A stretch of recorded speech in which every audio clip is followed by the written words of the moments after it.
Pledge allegiance to the flag of the United States of America and to the republic of the United States of America and to the republic for which it stands, one nation, under God, indivisible, with liberty and justice for all.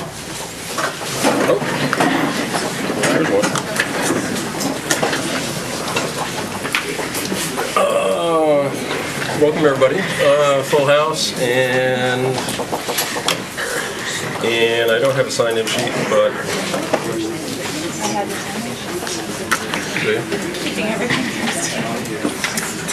Danielle is hoarding it. Well, she's having her own meeting, but that's fine. And we have a few folks signed up, and we will do Corinne and Josh first. And then IPI's got a few spots after that. So we'll do Corinne, Franz first, and then we'll move on. Oh, there's Corinne. Hey. Hi, here I am, yes. So, first of all, just to let everybody know that I am a parent of 3 students who've gone through Ithaca City School District, and I am the region director for the New York State PTA South Central region, which covers 4 counties: Tompkins, Chemung, Steuben, and Schuyler. And the reason that I'm here tonight is I want to make basically a public service announcement.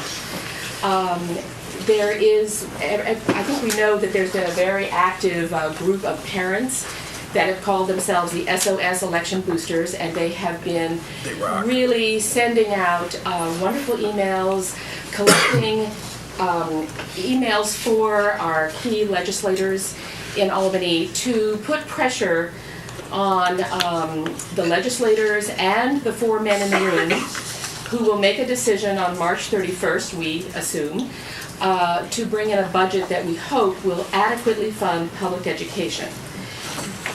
Unfortunately, some of the issues also include that the governor has tied certain very bad reforms to this budget, and we're hoping that people are also responding to the email blasts, requests to comment about that as well. But the public service announcement I want to make is that you do not have to be a PTA member to go on to www.newyorkstatepta.org and go to their link for advocacy, and then go to the Take Action with CapWiz, and at that point send an email to your legislators on 2 topics. One is fund our public schools, and the second one is on the topic of student assessment and teacher evaluation.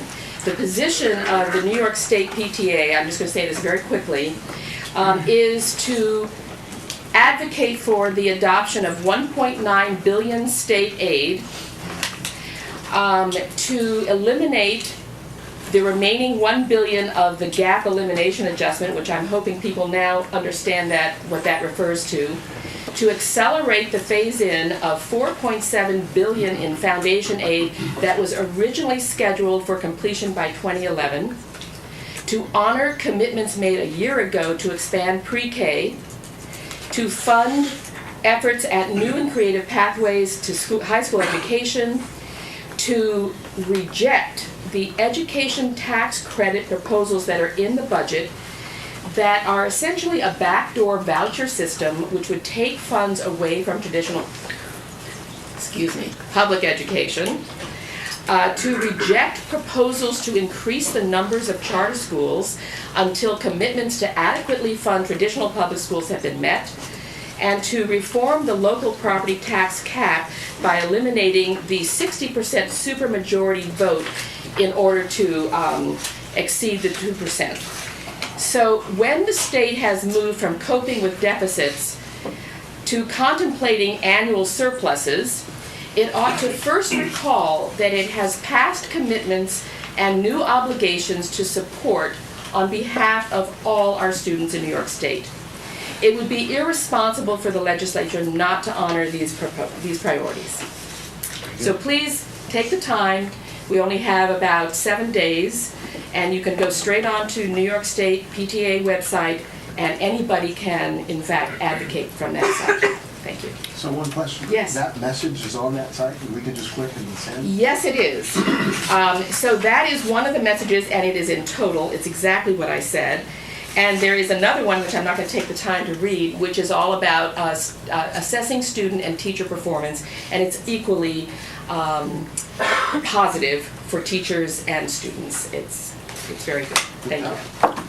Thanks, Corinne. And just before we get to Josh, I did fail to highlight and mention that there are no modifications to the agenda, correct? And the agenda is as presented. Okay. I believe there's a supplemental personnel report. There is. It is.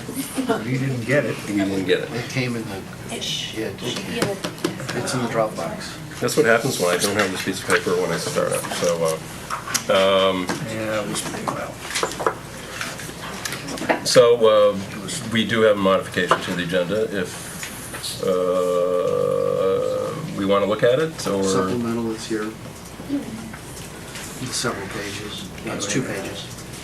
when was it added? Came 2 Then we're hours looking ago. to hold it until the next meeting? So we can hold for next meeting. I would appreciate that because we have not had a chance to read it. All right, so no modifications, correct? All right, so agenda is as presented. Now, Josh Friedman from the Hangar Theater. Thank you. How are you doing? Thanks. Hi, everybody. I'm with the Hangar Theater. I'm the managing director. And I want to talk just a little bit about our Project 4 Artists in the Classroom program and invite you to a special opportunity. Project 4 has been going on for 20 years as a program in conjunction with ICSD.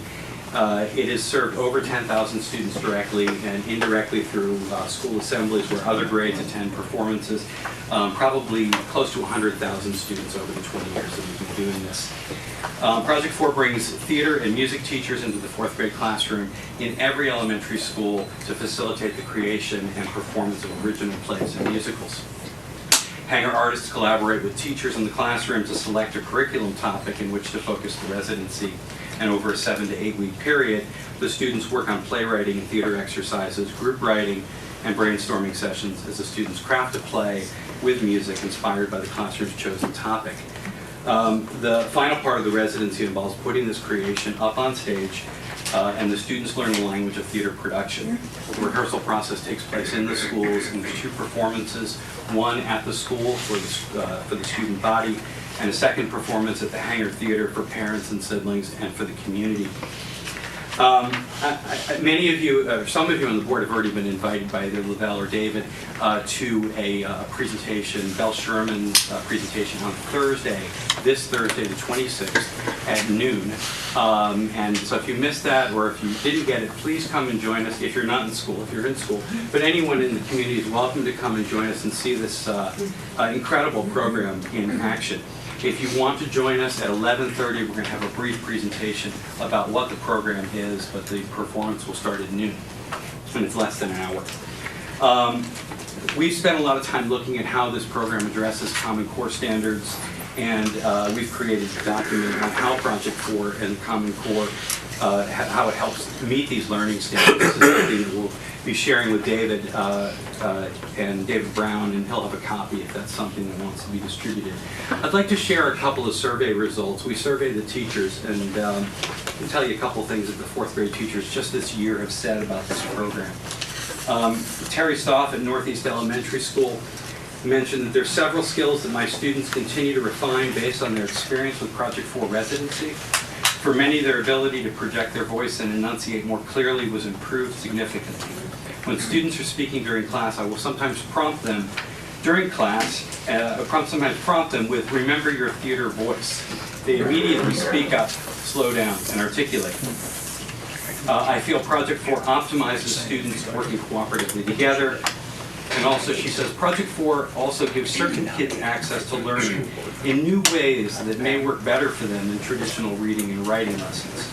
It allows all kids to be involved, including students who read below grade level or who are new English language learners.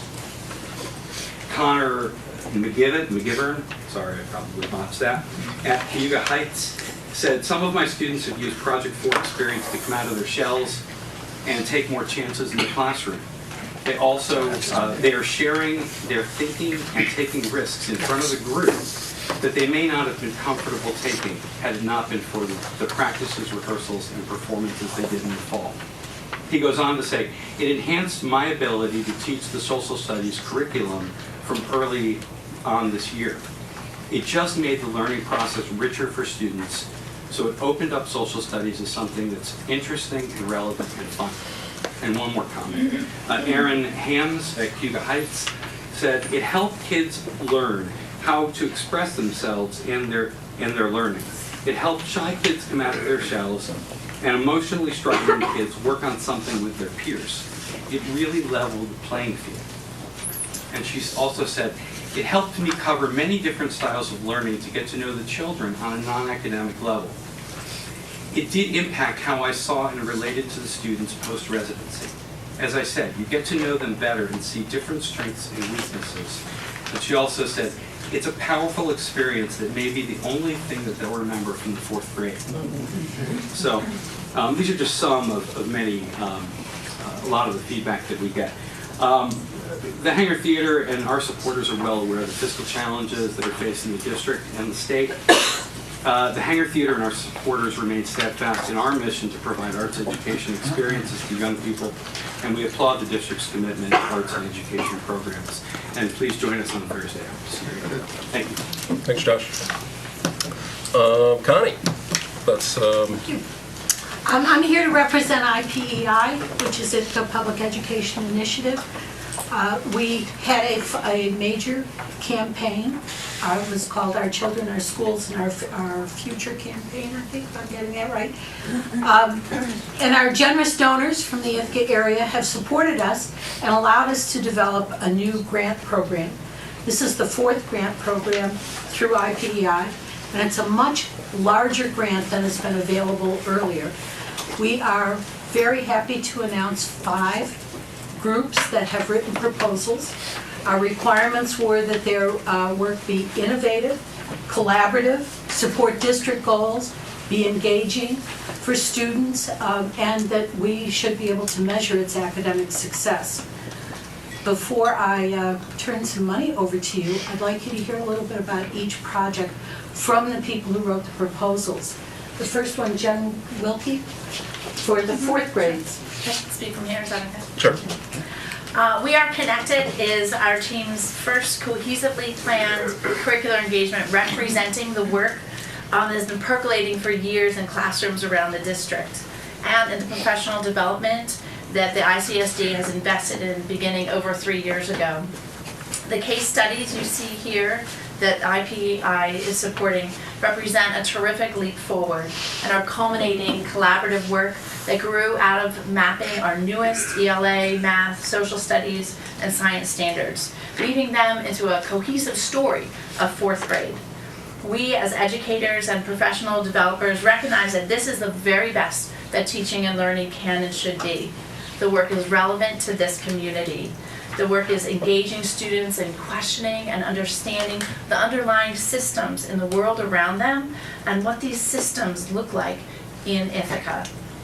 Another critical aspect of this work allows us to pair with DJM and South Hill kids that are not normally connected on our KDT trips. We recognize that we need to continually grow opportunities for kids from different elementary schools to have rich invitations to work together, to share their discoveries, and have the joy of coming into each other's lives. These shared experiences continue to be most necessary in Ithaca and the country, and IPEI is making it possible. Together, the 5 classrooms that make up this part of the Connecting Classrooms grant will be understanding how trout survive, how other creatures in stream ecology web of life survive, and how we are all connected. The way they do this is just as important as the content. Our work is designed to allow choice, to be responsive to students' strengths, and is richly steeped in rigorous reading, writing skills, and a myriad of interdisciplinary work. It culminates in projects that have a genuine impact on BJM and our South Hill and local communities. This support from IPEI is mission critical. Without them, our local experts would not be mucking in lower Buttermilk Falls with the kids, pulling up macroinvertebrates and teaching them how to use a dichotomous key. They wouldn't be sitting alongside them as 9 and 10-year-olds do a 4th revision of a scientific illustration, or helping them discover the rich natural history of a local stream. We all gathered in this room just a few days ago to continue this work. Educators from K-5 showing the deepest level of commitment to this work. There were tough conversations, grappling with real tensions, and strident advocacy for this rich vision. We are on the right path for our students. The IPEI's support is critical architecture for the very best that we can offer these students, and we couldn't be more grateful for their support and encouragement.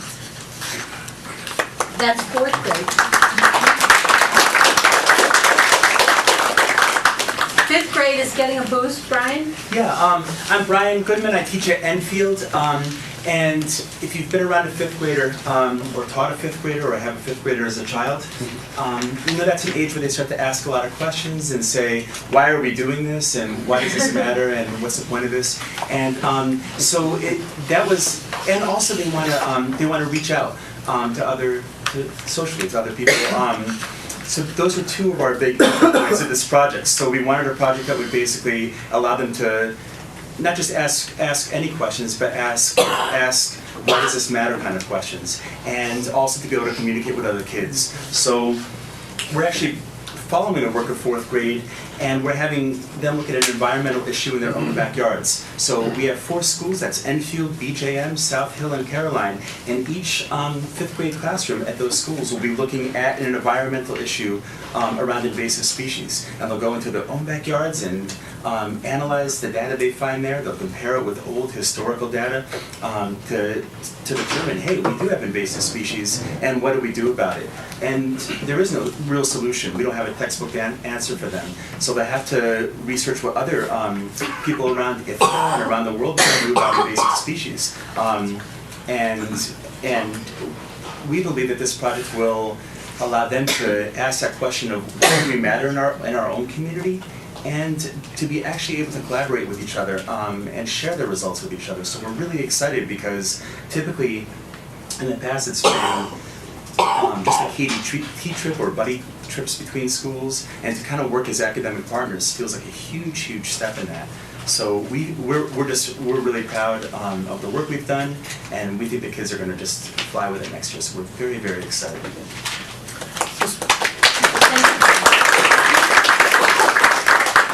Mary Grover has written a project for Caroline Elementary School. Mary? Yes, so I'm really humbled to be here representing Caroline because I want to thank IPEI for this awesome opportunity. Also, Lily Talcott, Liddy Coyle, and Dr. Matt Landahl, who started the work with teachers a few years ago in writing case studies and looking at interdisciplinary thematic units.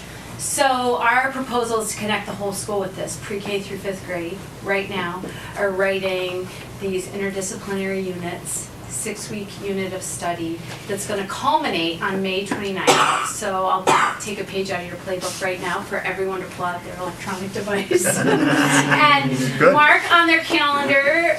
May 29th is a celebration of Learning Day where every grade level will have learning to share with you.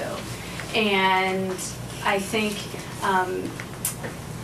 what really has inspired me the past couple of weeks are teachers coming and saying things like, I'm fluctuating between being incredibly excited about this and incredibly nervous because of the authentic product on May 29th that students will be responsible for sharing and that they're facilitating.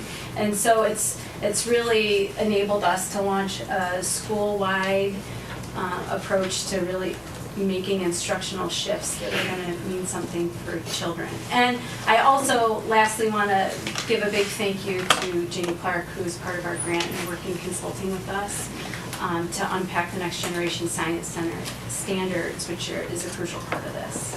Thank you for the opportunity. And I'll be Bierman has spearheaded a grant proposal that we're very excited about for Boynton Middle School. So we have a little presentation.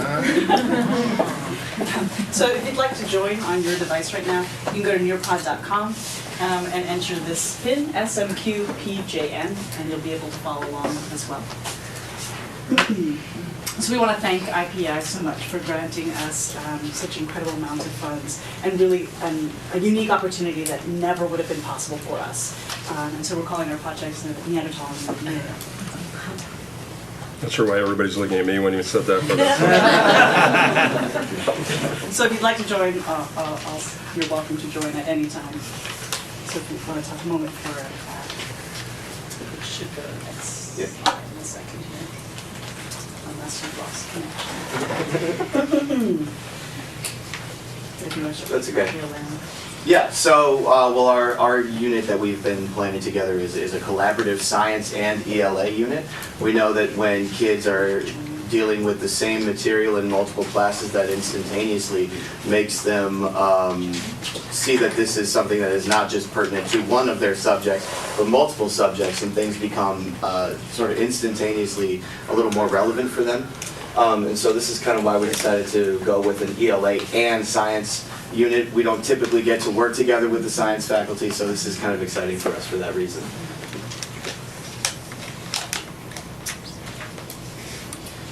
Yeah, sure. And so, that's okay.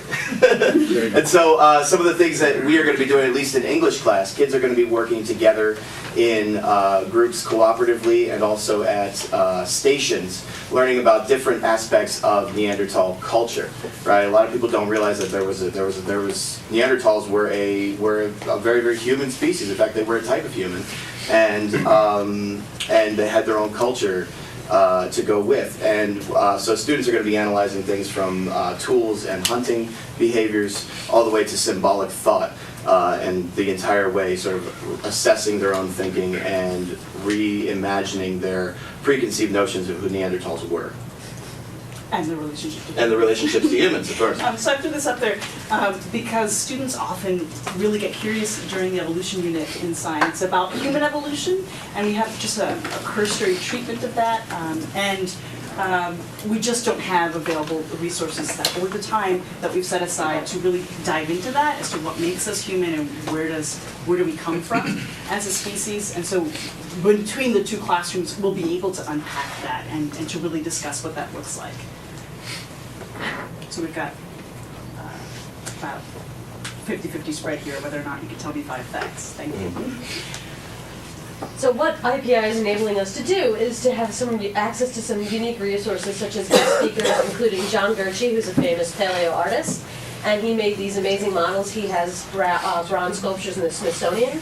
So he's going to come in and talk to students and show them his modeling, which marries culture and biology, because his figures also, reflect the culture. We'll have Primitive Pursuits going to come in. So we wanted to talk about early man survival skills. So we knew that locally we have an excellent resource with Primitive Pursuits to be able to unpack that a little bit. So they'll come out, they'll have activities that they'll run with the kids and explore some of those skills. And they'll get an appreciation of just how hard living was. We'll also be able to purchase materials that never would have been available to us. In the science department, we have about $100 per teacher for the entire year for all of our materials. And so we're going to be able to purchase now museum quality replicas that the students can actually handle. Skulls. So they'll be able to handle replica skulls, they'll be able to handle replica tools, they'll be able to look at a human skeleton, which we've never been able to purchase previously. We have these incredible visuals that the students will now be able to enjoy the richness of, so we'll be able to see these NOVA videos and a poster that we're purchasing that's showing human evolution, and there's also rich text. So if you actually click on 2 and click on 3, you'll be able to see some of those as well. You can click on 3 as well. So we're purchasing an incredible library of resources that the students will be able to use as nonfiction text to discover what it meant to become human. And with these materials, we'll be able to perform some incredible labs where we'll get to measure skulls and we'll get to look at evolution of human brain case and show that it showed its incredible effect and distinction between the human species. So just some real science that the students will be able to do, as well as demonstrate then their knowledge in a couple of different fashions. So I can speak to the science side. They'll be working with each other to give a little presentation that'll synthesize all these different areas of material, and then they'll be able to apply this presentation in a writing assignment that will expand upon what they started in their Google presentation in science in English class. So some pretty incredible resources, and we just really want to thank IPI. Thank you.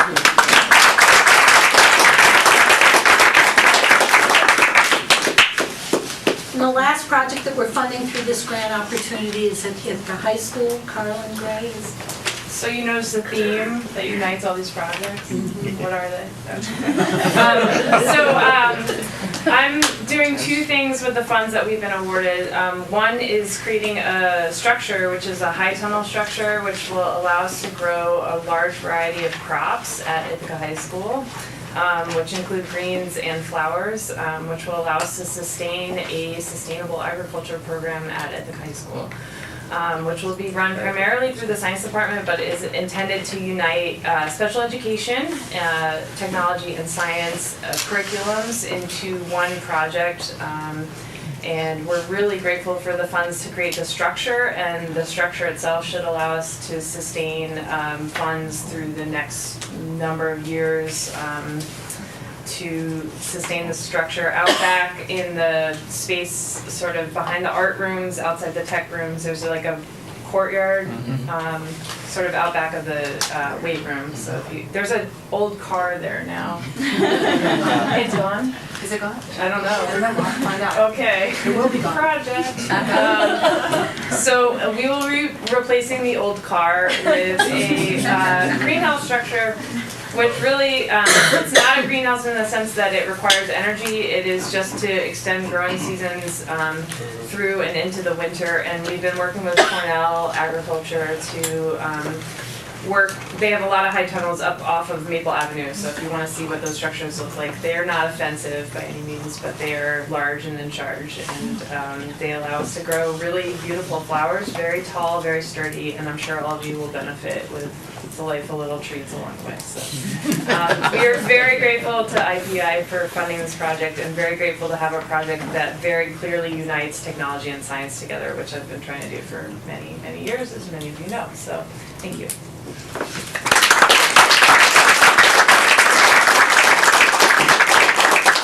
What Carlin did not include, but I think is in the plans, is they intend to sell the vegetables that are raised to the school lunch program.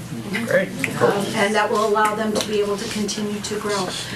So we have 5 just very exciting creative projects going on at all levels. Some involve different schools getting together. Some are different departments within the same building. We're very excited and very grateful to the people of Ithaca who provide the funding for us, that we can turn around and give it back to the schools. So on behalf of those generous donors and all the people at IPEI, I'd like to present this check to you. I guess to you, I don't know, you. Who gets the money? I'll take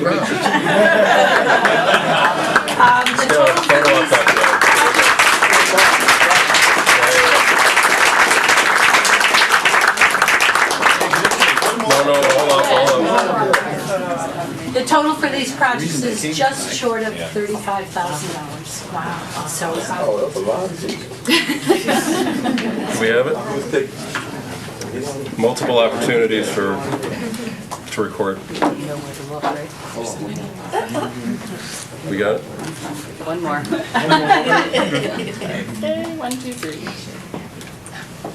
One more time, we can't thank IPI enough for all that you do all year round.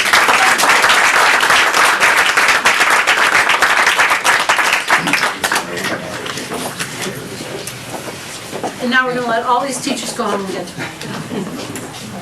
There's no problem with that, Connie, and we appreciate you all coming tonight, and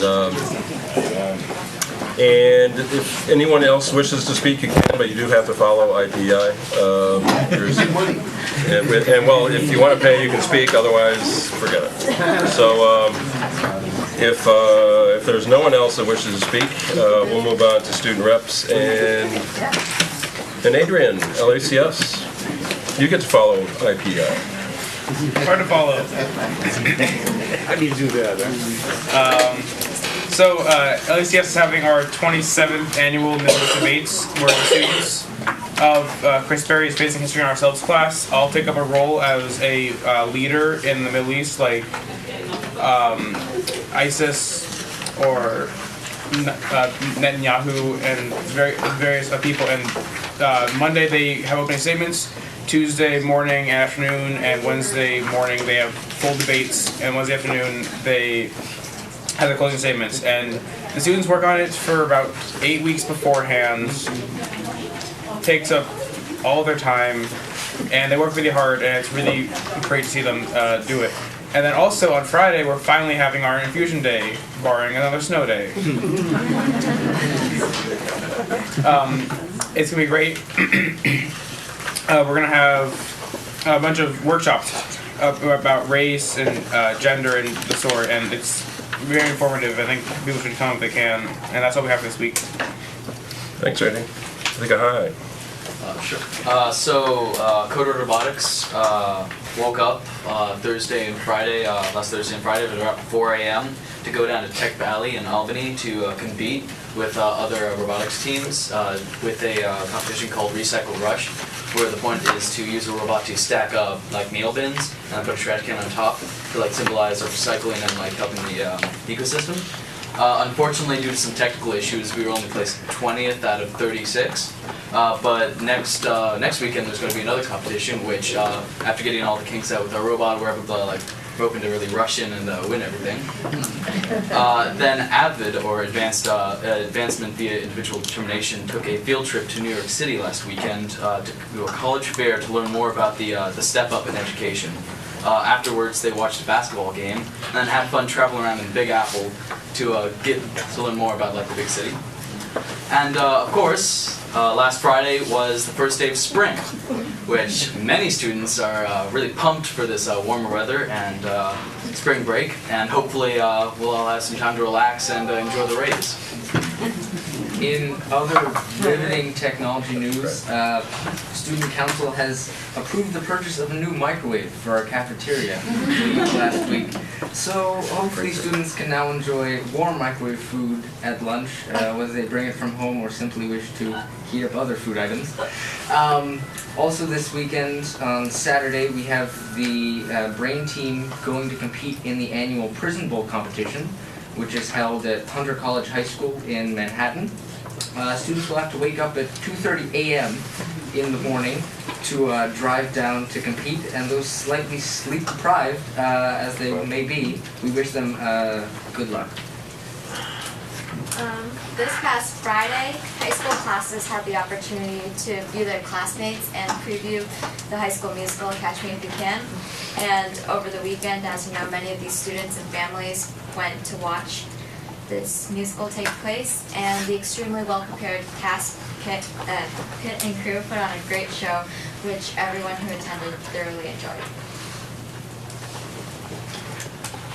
Picture it, over 30 students joining in with parents, teachers, union folks with a half a dozen districts across the area in Lansing, sending a crystal clear message to Governor Cuomo, asking, where's our money, A, and B, we are not a special interest group. It's so nice to have all those kids there from our government and journalism classes, holding signs, getting informed.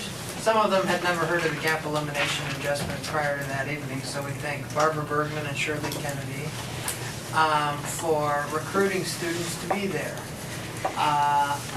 Asking members, representatives from Tom Reed's office, Barbara Lifton, things for stories that are then going to submit to newspapers for journalism class. It was a great event all around.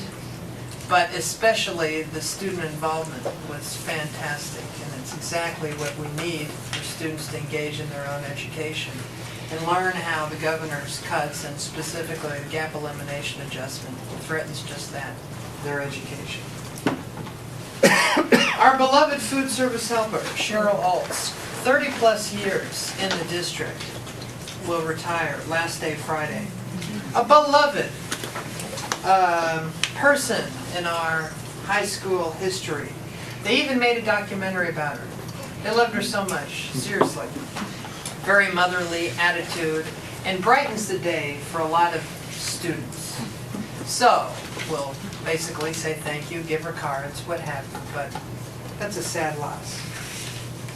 The Latino Youth Leadership Conference took place. We sent about a half a dozen representatives who took charge in the civic process, went to Albany and discussed some bills that are actually going on. We're able to meet the Speaker of the Assembly,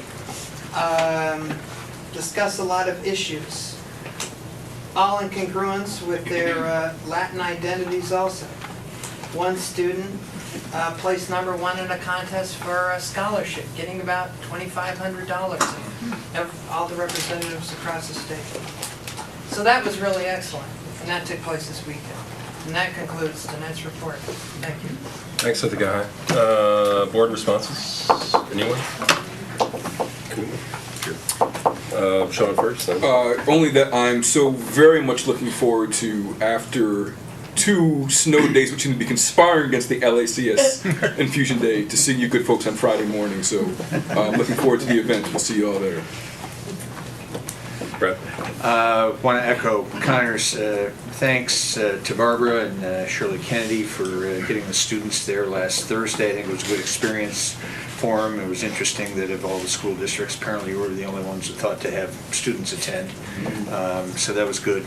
I was glad they were there for the experience. I was the poor substitute for Dr. Brown. Did my best, but it's too bad he couldn't be there to have spoken for him. But I was glad the students were there, and it was a good experience for them. Enjoyed the play this weekend at the high school. It was fantastic as always. The sets, the sound, the singing, all of it. It was great. If you didn't make it, you missed a treat. It's too bad you weren't there. You would have enjoyed it. Agreed.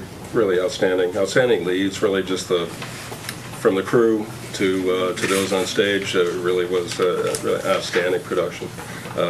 And the pit band on stage was a great. Just really was able to highlight them as well. Over, go ahead. I just want to thank Corinne again for the work that you guys are doing and the GEA supporters.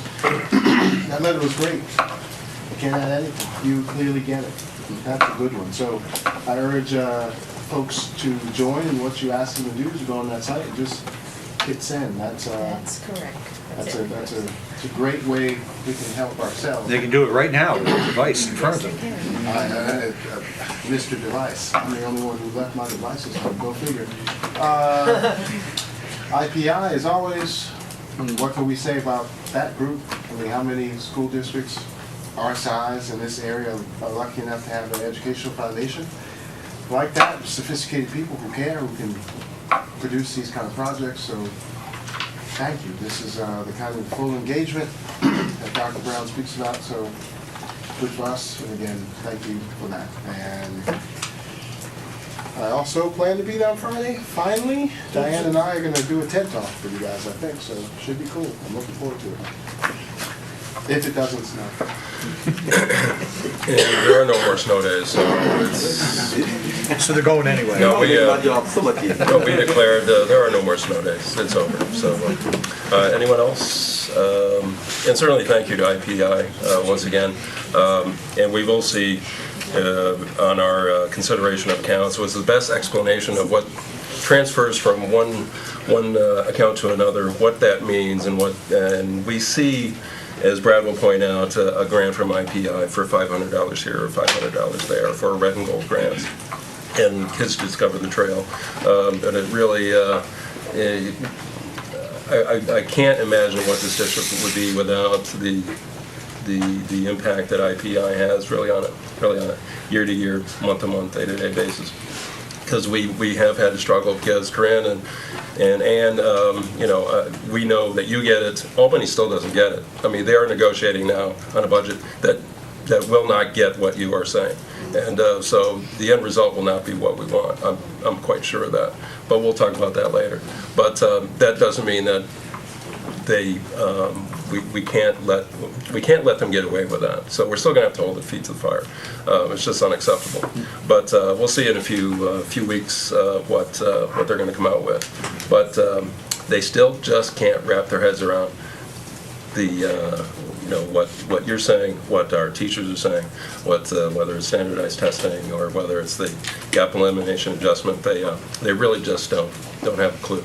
But it's our job, Dr. Brown, is to educate apparently, and we have to educate the adults quite often. The kids are frankly fine. It's the adults that we have to deal with.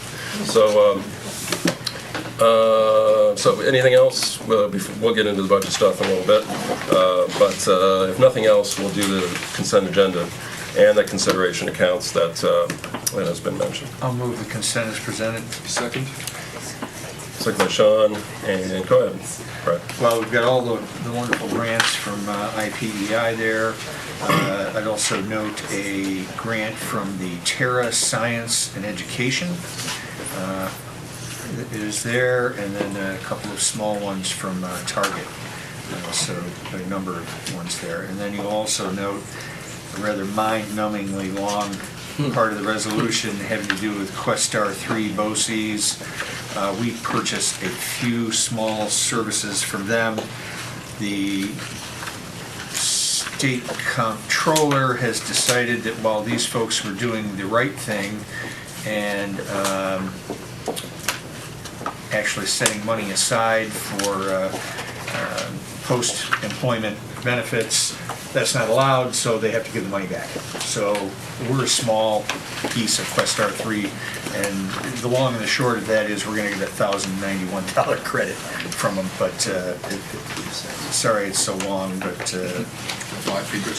for their component districts, it's a lot of money, much different than what it is for us.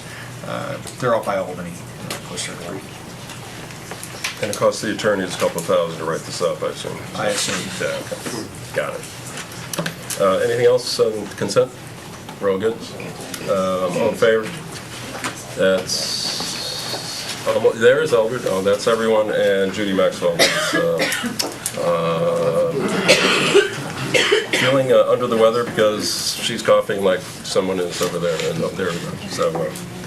So Judy Maxwell did not want to infect others, but what the heck, we're all in a close room.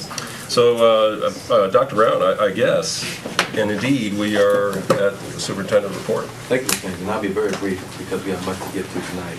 I just wanted to share just some appreciation for what I now know what it feels like and looks like to have a community rally around public education. Going all the way back to last year's budget vote, in which we were the first small city school district to exceed the tax cap, to the day when we're receiving checks from folks. I've never experienced that. For folks being at a community forum last week, the folks in the meeting tonight to hear about budget, this is a community that really have rallied around public education in a great way. I just wanted to say I appreciate it. One of the best things about being superintendent is every day I'm inspired and reminded about why we do this work. People now send me tweets or pictures or examples of why I should be inspired to continue to do this work. And just today, someone sent me a picture I want to share with everyone because I hope we can keep this face and image in the back. Can you turn the light down, Bob?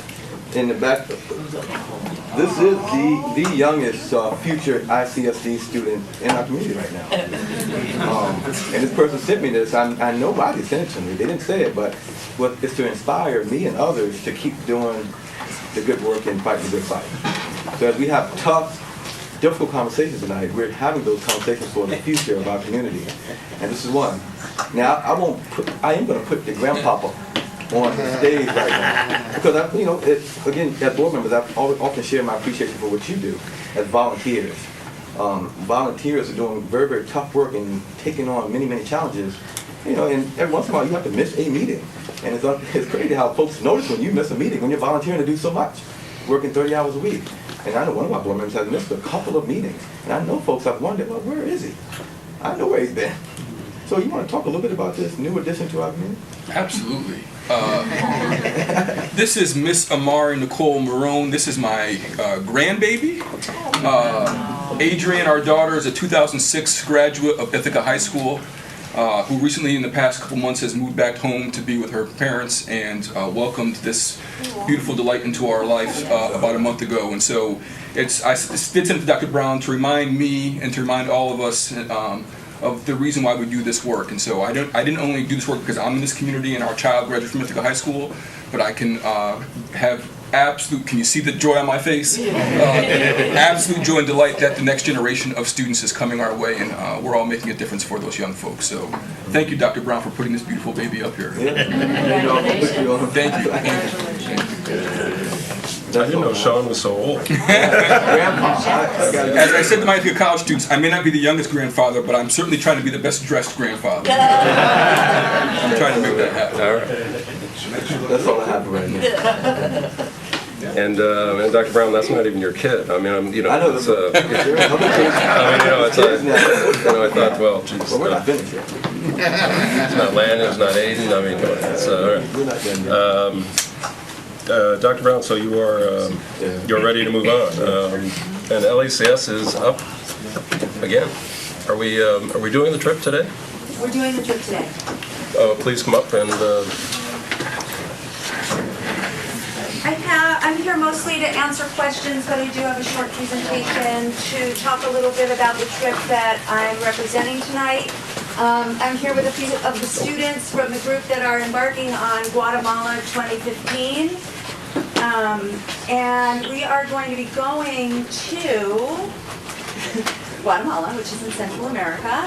We're going to be visiting a couple of places. We're flying into Guatemala City, but not staying there at all. We're getting transportation that's pre-arranged to the little town of Antigua, which is a very walkable little town, and then we're splitting our time a few days here, and then we're going to a village called San Lucas Toliman, which if you come to the next slide, one more, is a much more rural environment. And one of the students in the group is actually from this village, and she was raised there until 8th grade when she came to us at LACS.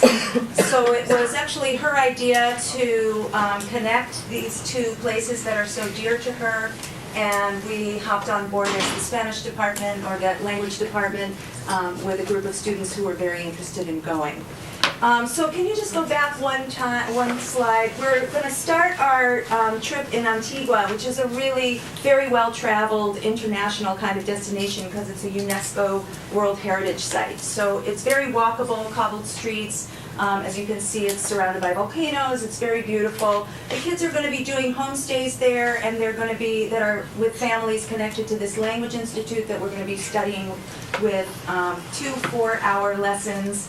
The Thursday and Friday upon arrival, just to kind of get ourselves acclimated before going to the village. So then the next place we're going is in the highlands. It's called the Atitlan region for the lake that is also surrounded by volcanoes, oddly enough.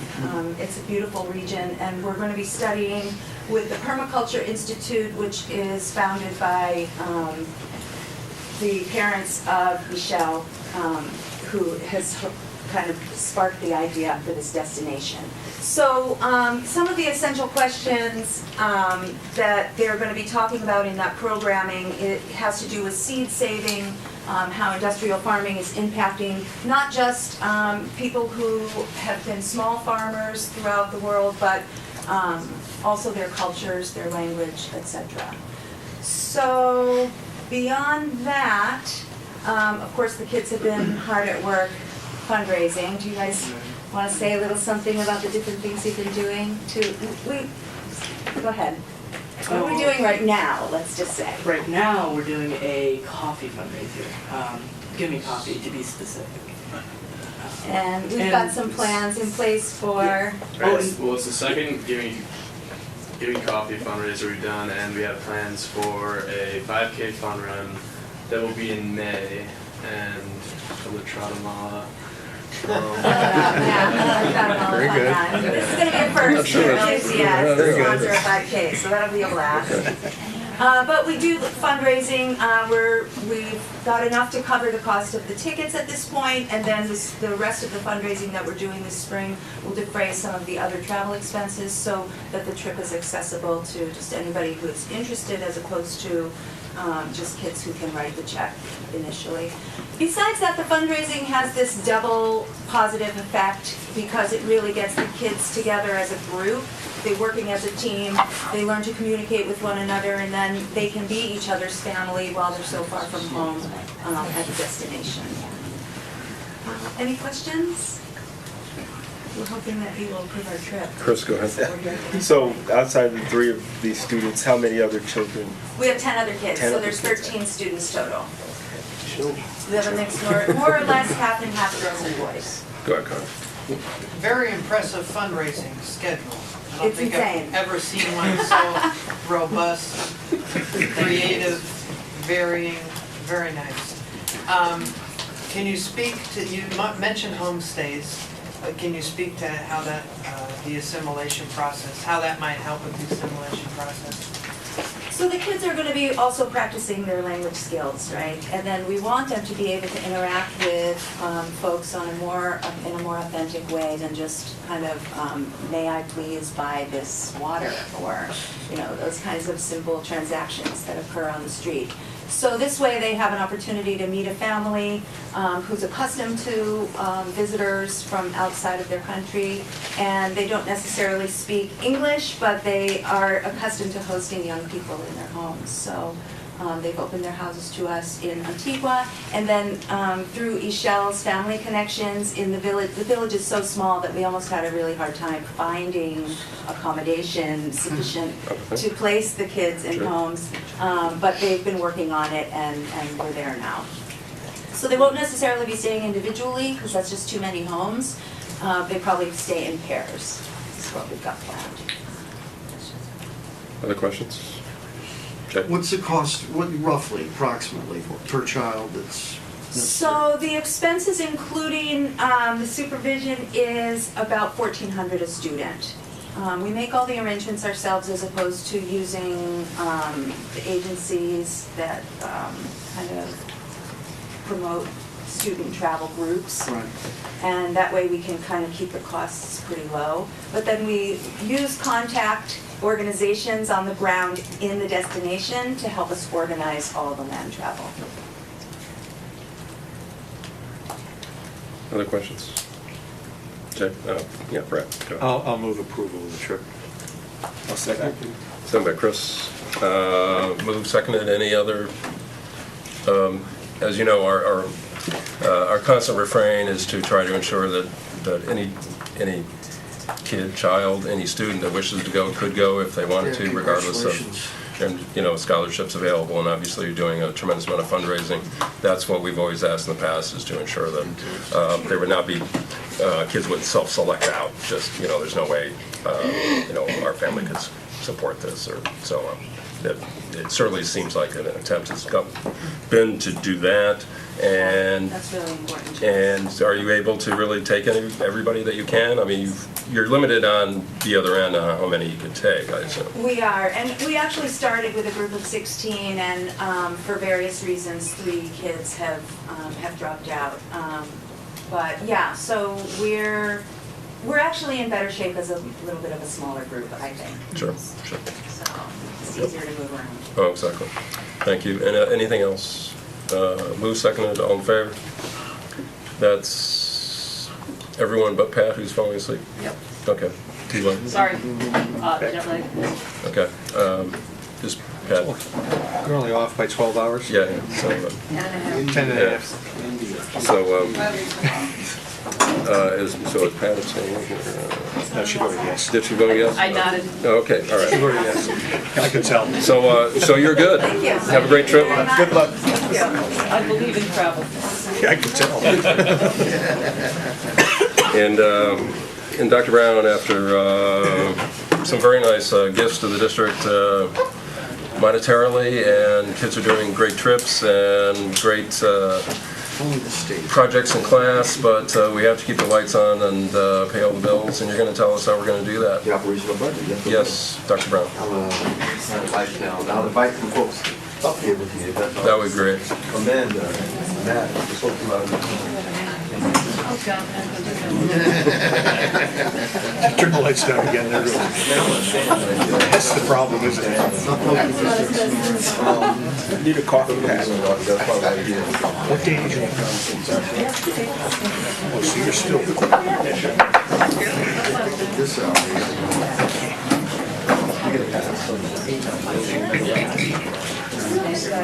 I'll let hold your hand up the next time I vote. So very good, Dr. Brown. We're Pat has been pinched. She is awake, and we're ready to listen.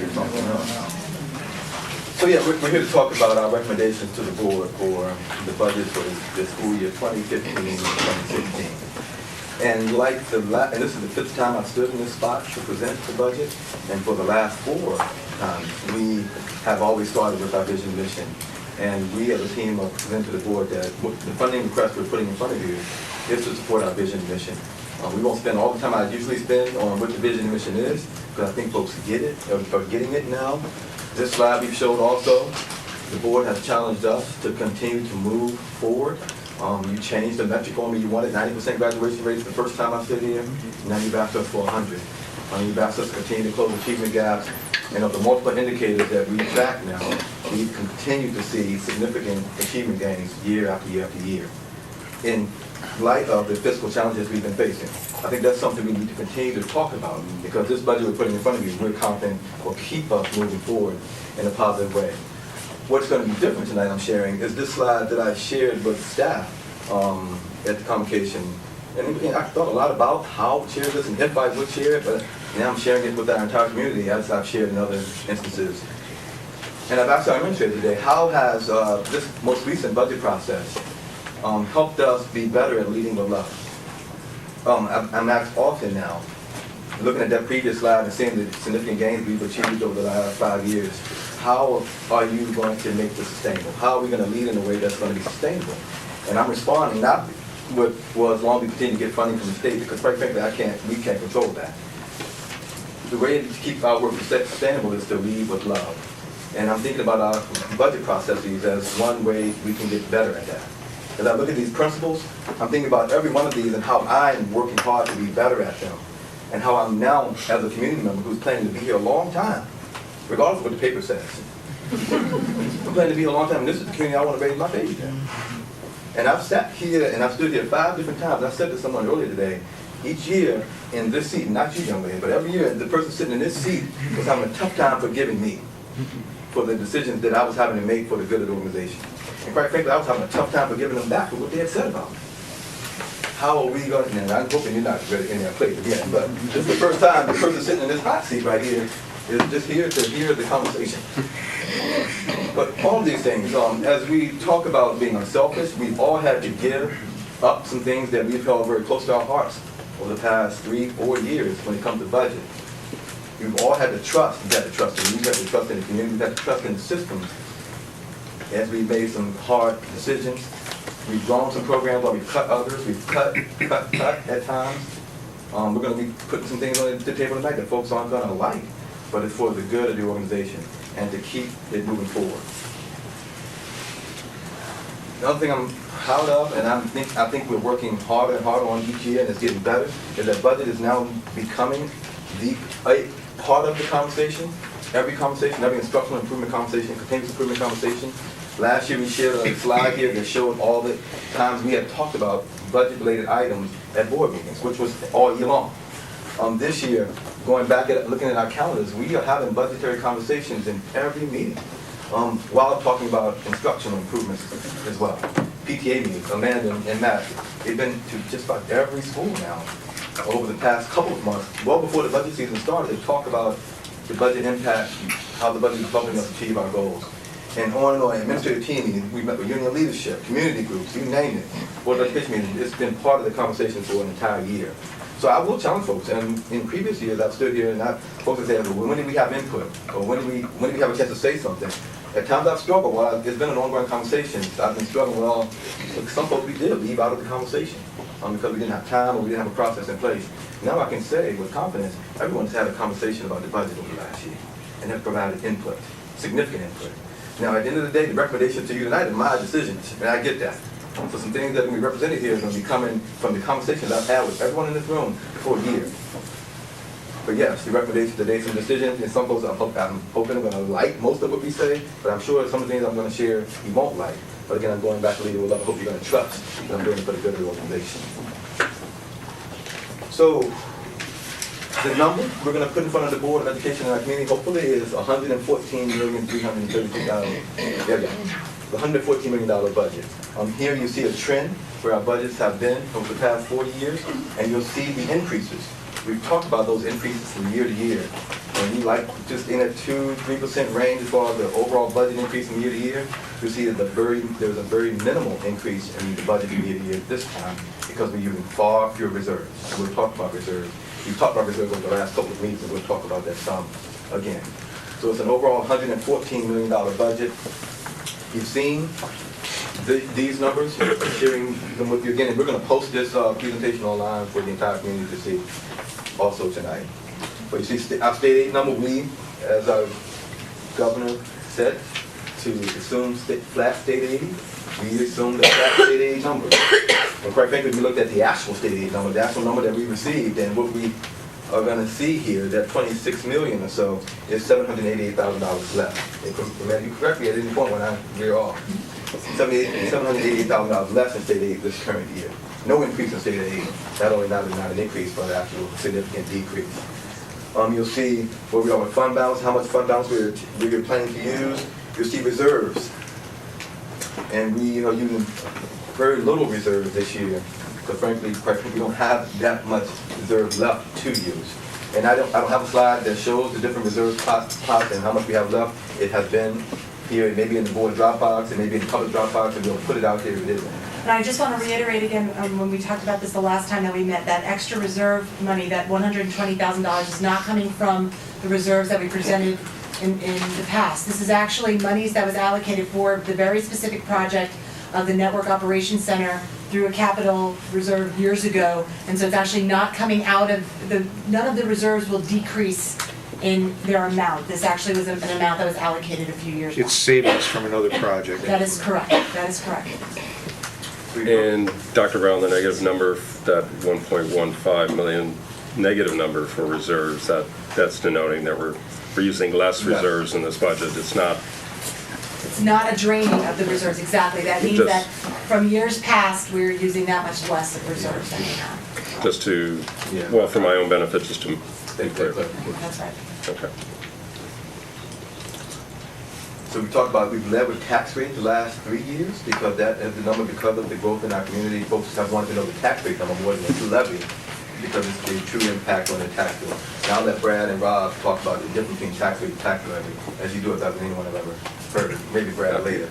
But for the folks at home who are listening and the folks in the room who know the difference and are comfortable and who are looking for that tax rate number, we're proposing a 0.65% increase. So if your assessment, if your property assessment doesn't change, your taxes will go up less than 1%. We go up 0.65. We'll get to more information about what that looks like to a tax bill.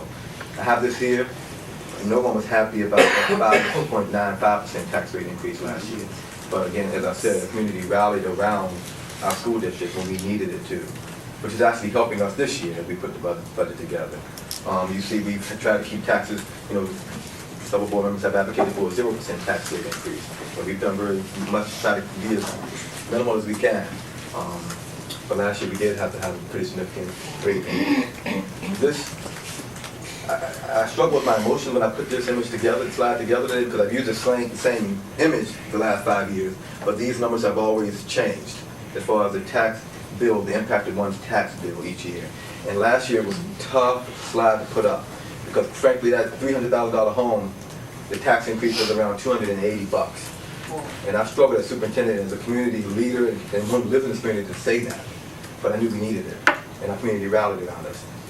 While I wish that number was zero, or we were giving money back, I wouldn't be about it. What kind of contract would I get then if I did that? However, I'm confident in saying we're going to provide a great education for our young people, and that's going to be increased to a $100,000 home, a $7 increase. So, again, minimal tax rate increase, minimal tax bill increases next year. Tax levy, folks have asked, so this 3.13% tax levy increase is the property tax cap for us. We're not exceeding the cap, we're going right to the cap at 3.13 is the overall tax levy increase. But again, you see the tax rate is a 0.65. So I'm going to ask my team to help me here. There's a lot of it. We're going to walk through each one of these budget adjustments that we're making. In the last time we were together, we talked about a $1.3 million gap between expenditure and revenue. There were a lot of folks who looked at me, a lot of folks who emailed me who were really fearful of what was going to happen. 1.3 last year we made cuts, and we said, that tier 2 budget, which was another $1.3 million, was going to be very, very detrimental to our organization. I stand here tonight. We have closed the gap. We've made significant reductions over there, and we're going to talk about those. But I'm saying what we've done, we won't be raising class sizes. We won't be eliminating any programs. We are very happy. We're confident that the budget we're going to put in front of our community is going to meet the needs of our learners. And as we talk through the adjustments that we're making, I hope folks will understand where we're coming from. And the work and thinking of our community has helped us get to this point. I can say with much confidence, we couldn't have done this kind of work a few years ago. Because of the collaboration, we are able to do this. So let's walk through this. I'm going to have Matt talk, and Amanda and Bob help me. There are some FTE reductions in this budget.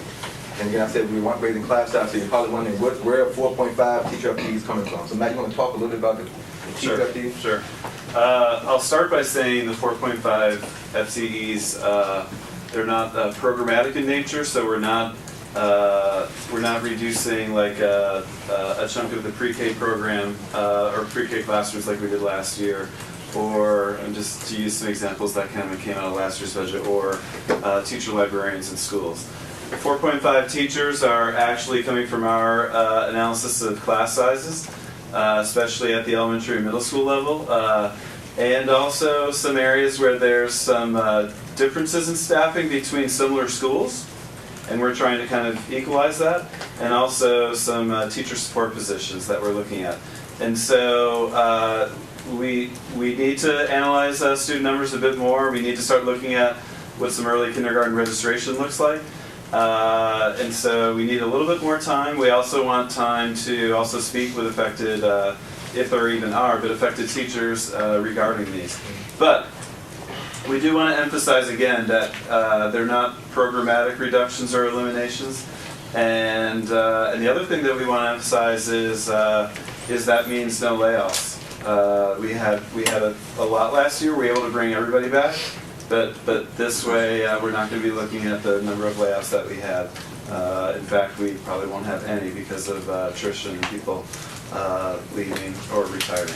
So we'll be able to provide on April 14th probably a little bit more detailed, but Dr. Brown mentioned class size. I think this year I haven't been able to look at the numbers today, but elementary class sizes, if you average all the K through 5 classes, they are I think 18.7 is the average if you average all the classes, and this upcoming year we hope to keep it right around there with those FTE reductions. The para reductions, we're actually having a team of people look at those, and so what we're looking at with that are both paraprofessionals who are funded through AIS, and also paraprofessionals funded through special ed and frankly general fund. So we're again looking at potential inequities between schools. We're also looking at IEP changes where there may be less of a need for a paraprofessional. Again, it's nothing drastic, but we're trying to do that in the most thoughtful way we can. This isn't a year to grow back, so we have some teacher FTE reductions. I would love to stand before you and be talking about growing some programs, particularly some programs that we know are effective. Instructional coaching, I still am mourning the loss of instructional coaching. On my pre-K program, I'm still mourning the loss of those classes in pre-K. We are making additional reductions there, but this isn't a year to grow it back. Maybe next year's the year. I've fought the urge to articles are coming out every day about the power of instructional coaches and districts who are doing that innovative approach, and we did that 3 years ago. And the power of pre-K education, how districts are going to full time and adding additional support into the classroom. Like, wow, we were doing that. So I'm struggling with this, but this isn't the year to grow those programs back, but no more reductions coming to them. You have you talked about the professionals, an administrative position we're going to be moving away from, and I'll sort of jump around a little bit. This is one administrative position now. It may possibly be 2 administrative positions.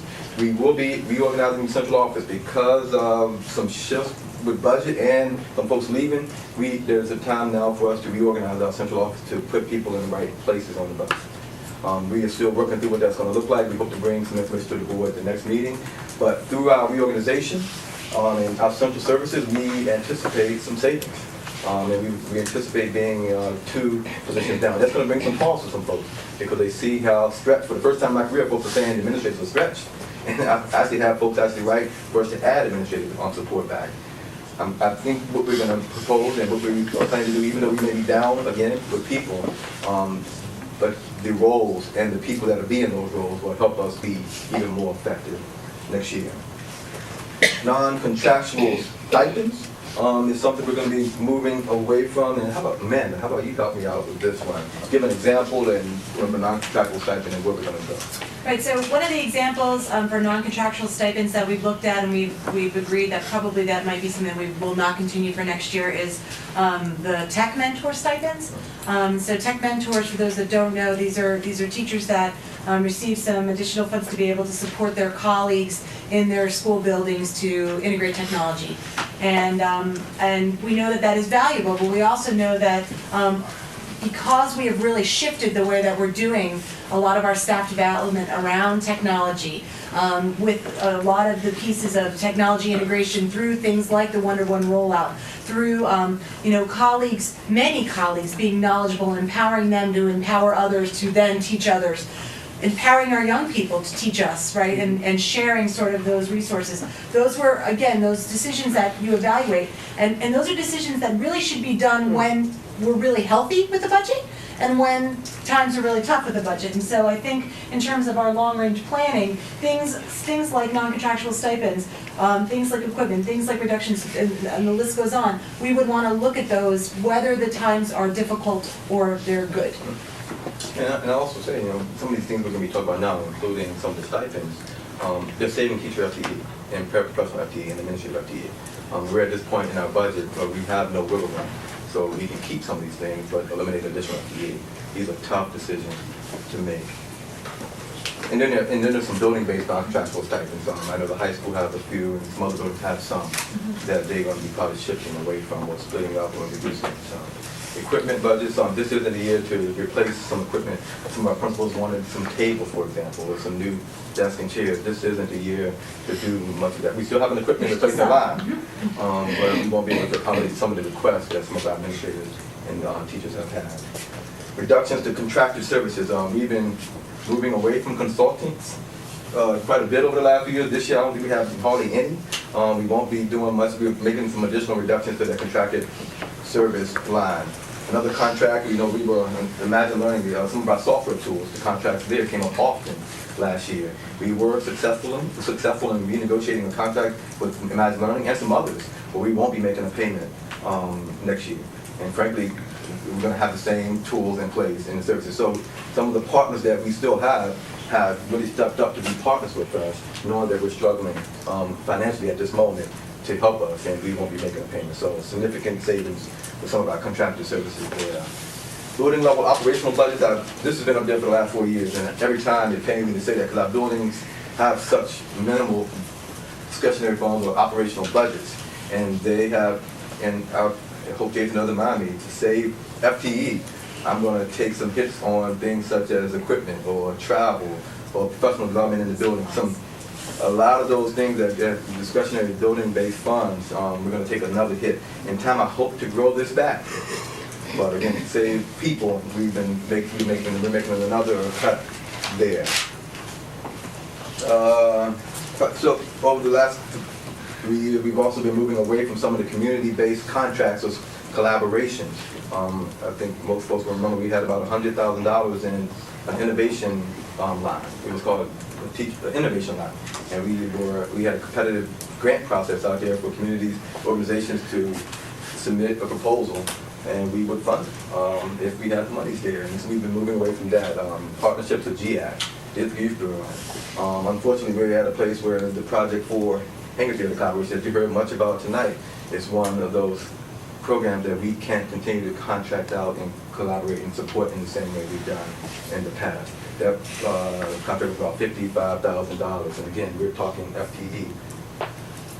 And vacancy control, we've been doing this now ongoing for a few years. As positions as they come open, they go through an analysis and a process where we really look at whether or not we should fill them or not. And in some cases, we haven't filled positions and achieved those savings.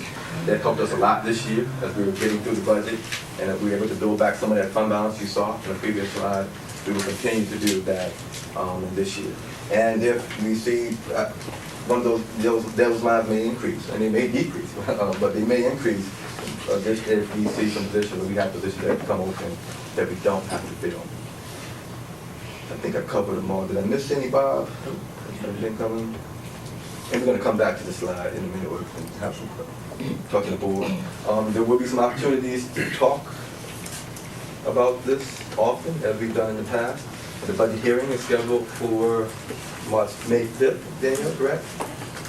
This is a tentative date, but we're going to talk to the board some more and the board officers. We hope to do another one of the town hall conversations where we call homes and have a conversation about the budget May 12th, and the budget vote is on May 19th. So it's a lot of information. Tonight, we wish to hear a couple of things from the board. One, your reactions, thoughts, questions about what we propose. The question about state aid. So we don't have a state budget yet. We don't know how much state aid. Well, we've been told to assume flat state aid, which you saw what that number looks like. But reading much over the weekend, hearing some things, there may be some money that come to us after we've had a chance to go through our budget process. With those additional dollars, we as a team, we're recommending that the additional dollars that come in don't go to restoring programs or some of the readjustments or cuts. We ask that those monies go, we recommend that those monies go into fund balance and reserves and start to build that back up, because we may be in similar situations in years to come. So we want to hear the board's thinking on that, and then what additional information you wish for us to bring to the next meeting going forward. Go ahead, Chris. You alluded to this earlier, but one of the good takeaways from last year's budget process was the ability to go out to the community, talk about the budget process, educate people. I think that was the most interaction I've had in schools and with some of our stakeholders. But then when I first ran for the board, if you can go back to the second slide, and I think we have an educated. Nope, sorry. The one that's right there. That one. Yes. Yeah. Nope. Well, all these, we went and spoke and interacted with several different groups to try to bring this process and let them know where we stood. And I think we communicated well that there's no arbitrary, just random selection. We made a heartfelt decision. And if you look at the graph, the percentage of the increase for the budget this year to next year is 0.49%. You know, we're lean, and that's with the other expenses going up. So, and everything we heard and I heard when we went out to the public was protect teachers and protect classroom sizes, and we've always maintained that while still protecting the quality of education that our kids, my kids, receive in this community. So, and we're asking to do this again with that 0.49% increase. That I don't know what else to say with that.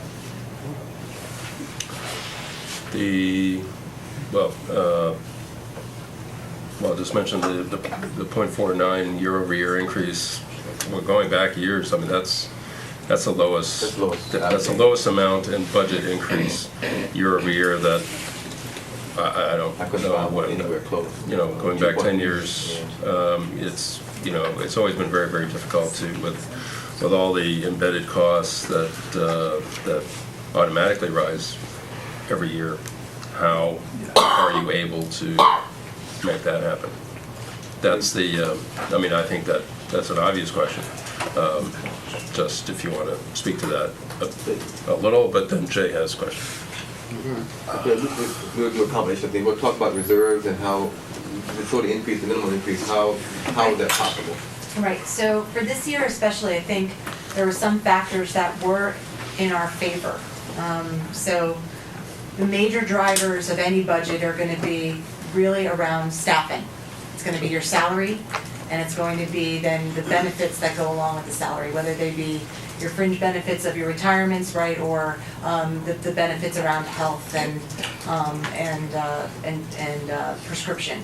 So the salaries, again, last year, because we did have layoffs, that holds again that bottom line a little bit closer to where it started. And so you don't see shifts when you have layoffs in any one year to the next. The salary increases don't go up as drastically. So that's one factor. The second factor is that although we did see an increase in health, which we have seen every single year in terms of our benefits of about 7%, and that we're talking, you know, a significant amount of money. The good news was to mitigate that, the retirement, as we talked about last time, did not go up, and in fact it decreased. And so the retirement costs for both the employees and for the teachers, actually the rates went down. So we kept the salary range hovering around the same from year to year. The benefit cost went down in terms of retirement for that. It went back up a little bit for the health benefits. And then the other things that just sort of have normal ebbs and flows as we did good work, right? So there's the operational portions of the budget that some do go up by 2%. Some we were kept and locked in at the same amounts. Some we were able to actually decrease by just doing, again, some really good work or adjusting that number down because of last year. So that's why you're seeing sort of a flat budget. And if you look at all of our sort of area districts around here, and we've sort of done a share of all the school business officials, this is right now the trend for this year in this area and beyond. Then most people, because of the state aid factors, because the revenue is not increasing, because we're having flat funding, everybody's been they've all done their hard work, and we've tried to just now maintain those costs. And luckily, retirement was on our side for that. Had it not been, I think we would have seen definitely many, many more layoffs. Right, I know when you say retirement, it's our contribution to the retirement system. That's correct. And it's increased by multiples of $1 million, millions of dollars a year for. That is correct. I mean, for the last 4 or 5 years, it's been multiples of millions every year. So this year, actually, it's still a sizable amount, but it's year-over-year increase is not. And the increase is completely wiped out, or the decrease in the retirement is completely wiped out by the increase in health insurance. It's over a $1.2 million increase in health insurance alone, 7.5%. So we end up with no net change. I pulled it up, Amanda, so I looked at it. And Jay, go ahead, and Brett. So employee benefits cost didn't change? No, it's actually up, total. Is it up? Yeah, the total was up.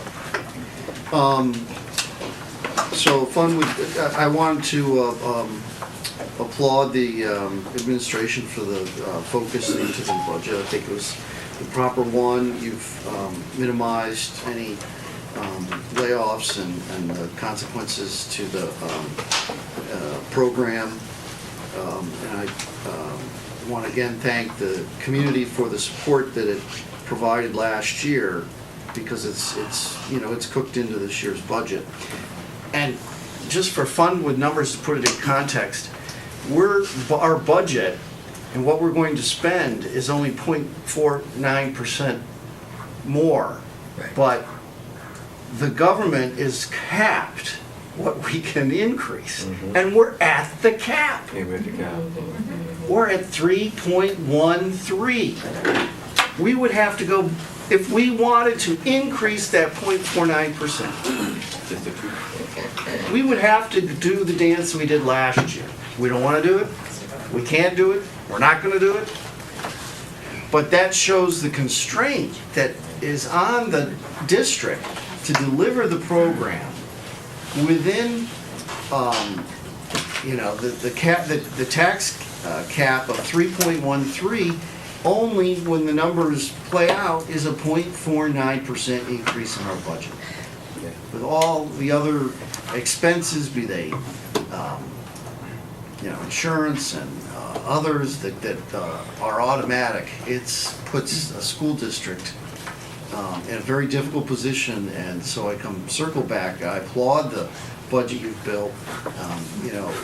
The changes to personnel you're hoping to work out through attrition and other things, and so I think it's well done. Applaud that. So, change the subject, different kind of tact. That people are going to ask, and this happens every year, and it's what people do, and because we hear it as board members. Like, I don't know, the athletic team says, well, we couldn't get jerseys because the budget didn't. So I'm projecting this. They're going to say, oh, we couldn't get jerseys, we couldn't get the tables, we couldn't buy the books that we needed for this class because, and so how, anybody can answer this, but how can, I'll give you a specific example. There's some people here special, or pre-K. So pre-K, I think the program's a rollover. Rollover. It's a rollover. It's the same size. Yeah, same size. So to someone who might at some point say, oh, pre-K lost a teacher, or no, wait a minute, right? It's not the case. Is that this budget? No, the last year. Last year it took the hit, but this budget is the same situation of pre-K. We're not making any major programmatic shifts anywhere. Right. But now the cuts to operational budgets may result in some things not being purchased, some wish list items. What I do know about athletics, for example, there's going to be about a $15,000 reduction to the operational cost for athletics, and within that $15,000 were some uniforms that have been budgeted for. However, many uniforms were purchased this year, and there are going to be some purchased next year, but some may be on a 6-year replacement cycle versus a 5 now. So that may happen next year. Fortunately, we have some other groups that may step up to support purchasing to stay on time. But yeah, those conversations may still happen. That's right. And some of them are, and some of them will be accurate and true that there was a cut. Yeah. But and I think it's important that there's not conversations of things that people think are being cut that are not being cut. Yeah, we're not cutting sports. There were conversations I heard just today that we were moving away from modified and JV sports. That could have been an option for us. Another $25,000 or $30,000 to athletics. We're looking at that because now that budget is so tight. Any additional cuts are going to pretty much be coaching. And just we when we were developing the beginning of the development budget process, principals and other budget developers, I think we received about, this is a guesstimate, but about probably $175,000 to $200,000 of furniture requests. And so we've cut that down to $80,000. We haven't decided what is getting replaced and what's not, but we want to do it in a really careful, cautious way, obviously with safety being the first thing, and then sort of to go from there. But that may be one of those areas where somebody didn't, a classroom didn't get the new desks, and someone may refer to it as a budget cut. But we're obviously trying to frame things that we didn't, the people side of this is pretty minimal. One more example, because I know it may come up. David Brown, we won? We had another award? Yes. We're going to talk about it in just a second. We have documented one of the best music programs in the country, hands down. We saw numbers a few meetings back where we've expanded our program offerings. It's more diverse. We have instruments in the hands of third graders. We're doing concerts with 300 plus kids on the stage. I mean, it is the best program, and he's going to talk about why it's the best one and how it's been recognized as that. Folks are going to see the collaboration with the hanging of shifting away from that. Well, you're not supporting the arts. I would argue that no, that's not the case at all. We protected FTE. We protected a lot of things that have made us great, but we're having to move away from some things that we've done that made us even greater. But we are saying not supporting the arts. So Segue, can I just take a quick break and have him make an announcement while we're Can I just something I'll be done, is that, like the Hangar Theater, that we may not continue on, if there are other specific programs that are going to end, or they're going to terminate, I wouldn't mind seeing soon that a list. Not to argue it or... Contracted some contracts? Yeah, I guess it'd be... Yeah, we only have a few left. This is one of the few that was left. Yeah. We have maybe one other, I think that's 8+, that you have the plan extended program, but there aren't any others. Okay. We're not touching it. Yeah, we are touching that one right now. And I've been looking at different studies, and I've been looking at New York State, actually nationally, what a 3rd grade string program looks like, what a 4th grade string program looks like. We have changed the face of what we are doing in music education and art education. But for music, I've shown you some of the data, and our students are performing better on ELA and math and reading who are studying music. And we have all of that tangible knowledge that music is making a difference and art is making a difference for our children. We're protecting that. We had to look at what kind of restructuring could we do within our fiscal situation. And that was one of the reasons we wanted to keep our 3rd grade string program and our 4th grade band program and art and music in the elementary schools. We're still constricting it more. We still have to do some reorganization at our PLC tomorrow. We're going to be talking about what we can do as a music and art department to better serve our children given the same needs. I am very excited to say that for the 3rd consecutive year, we just found out that Ithaca's music education program receives national recognition. Ithaca City Schools is named the best community for music for the 3rd consecutive year. The National Association for Music Makers has recognized Ithaca City Schools for its outstanding commitment to music education with the best communities for music education designation. ICSD is one of 380 schools throughout the country who are being recognized. And the survey requires districts to answer detailed questions about funding, graduation requirements, music class participation, instruction time, facilities, support for the music program. They ask us what our operating budget is, and they ask us what the financial contribution for music education is. That's what all the districts are saying. The amount of time and money and support that Dr. Brown and this Board of Education gives to an arts education is why we are recognized as one of the top schools for music education. And I would like to present that to Dr. Brown and the board. The National Association for Music Makers salutes Ithaca City Schools for outstanding support of music education, enriching the lives of children and advancing student achievement. Great.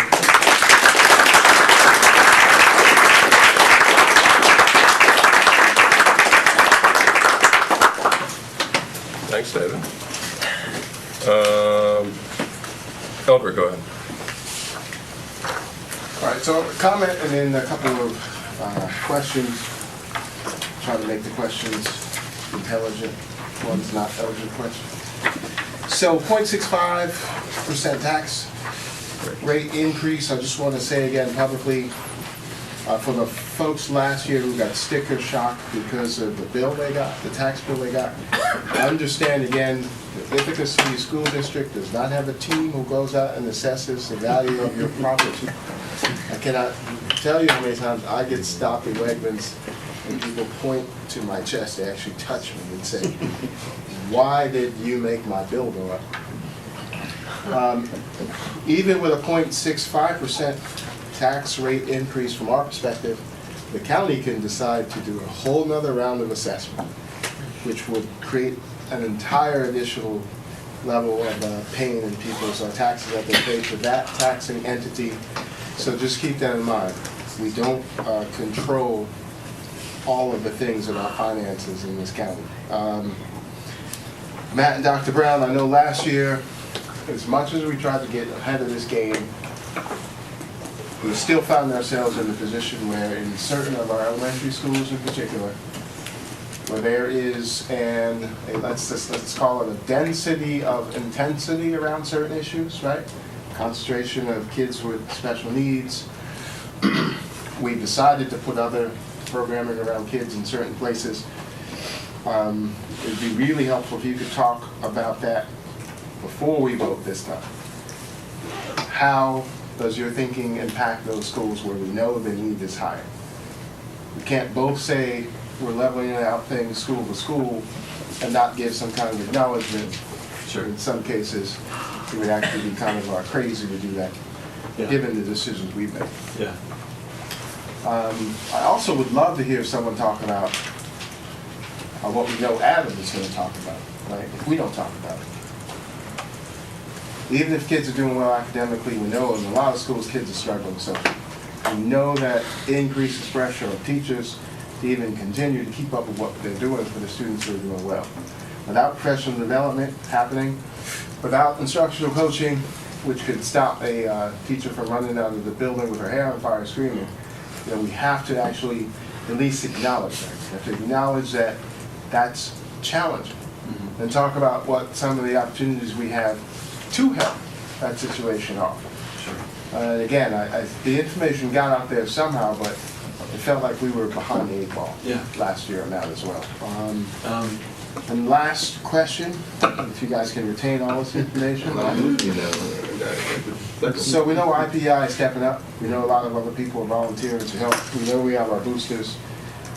The community always wants to know what else it can do. What else could the community do other than advocating for the GEA to actually help us with educational programs? You can wave a magic wand and have a whole new level of volunteerism to do this thing over here. What would that be? What can people start thinking about? All right, so I can do number 1 and number 2. What I want to say about that first one is, so we do not have any specific or set formulas in the staffing formulas that are somehow based on need. But what we do have is people making decisions who always take that into account. And so I'm glad you asked for clarification on this, because when I make a statement that says we need to kind of maybe equalize some things between some schools, that's not me saying I want to take, I'm just going to pick on a school, Northeast and BJM, and try to make everything equal between them. So what we might do though is we might look at similar schools. We might look at like a Northeast and a Cuba Heights and look at the staffing that they have in both those schools and see if there's some kind of equity between that. But we're keeping a lot of the support structures, or not all. We're keeping all the support structures that came through last year's budget at like a BGM or an Enfield. They have a significant amount more money than some of our other schools for after-school tutoring, and they have also a significantly higher number of both support teachers and paraprofessionals supporting students, BGM especially.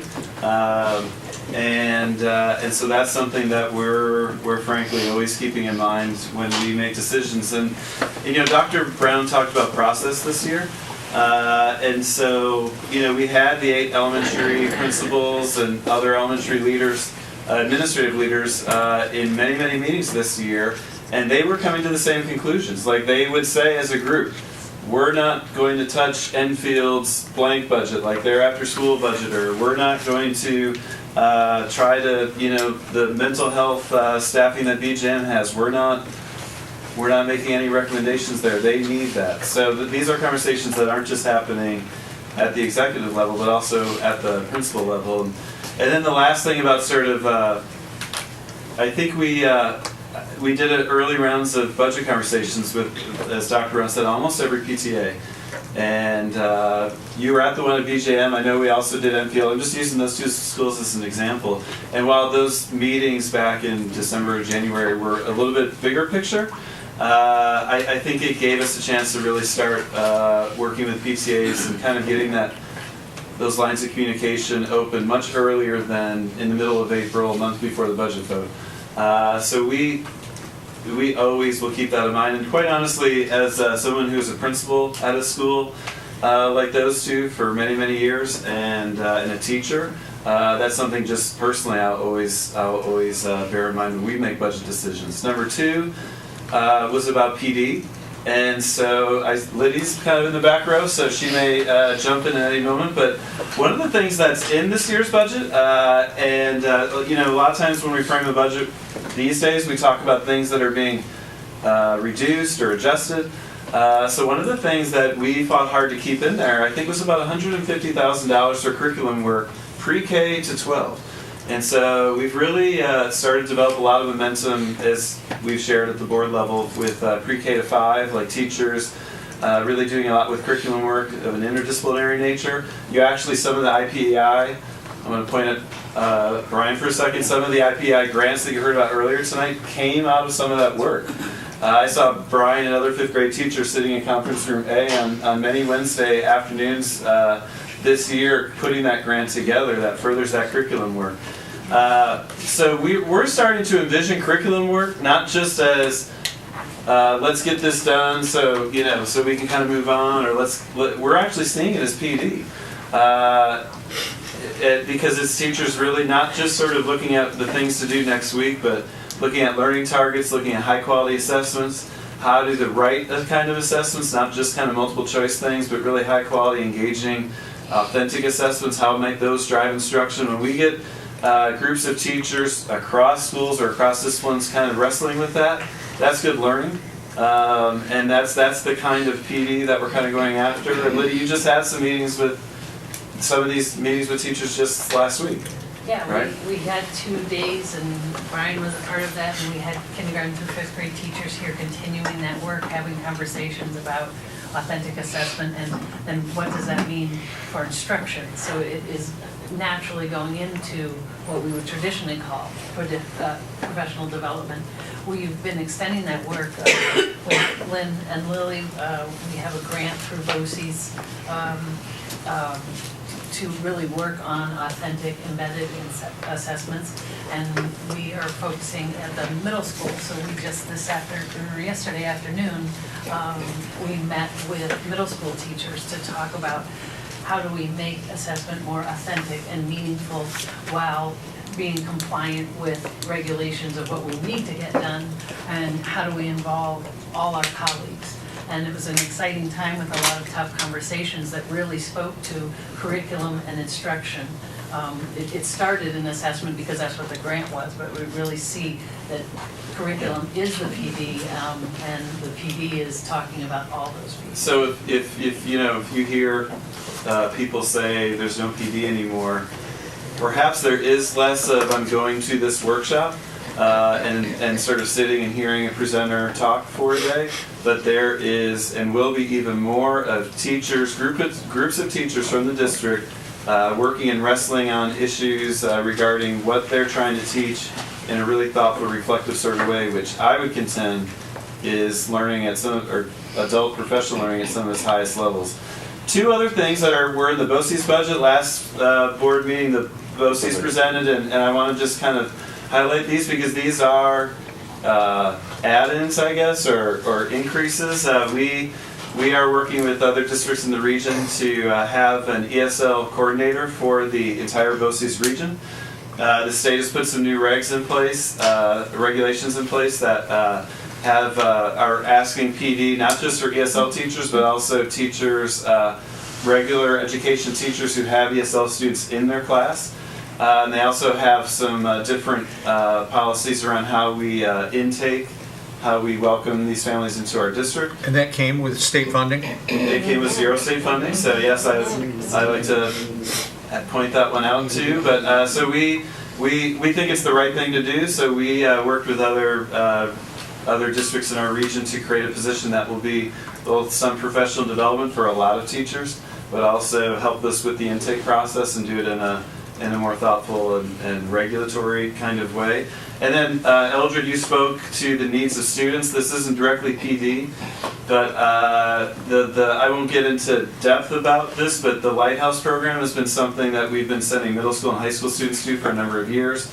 It offers intensive short-term mental health support for students outside of the school, where they have a team of people working with them, and I think all would agree at the secondary level they see and have a pretty high success rate.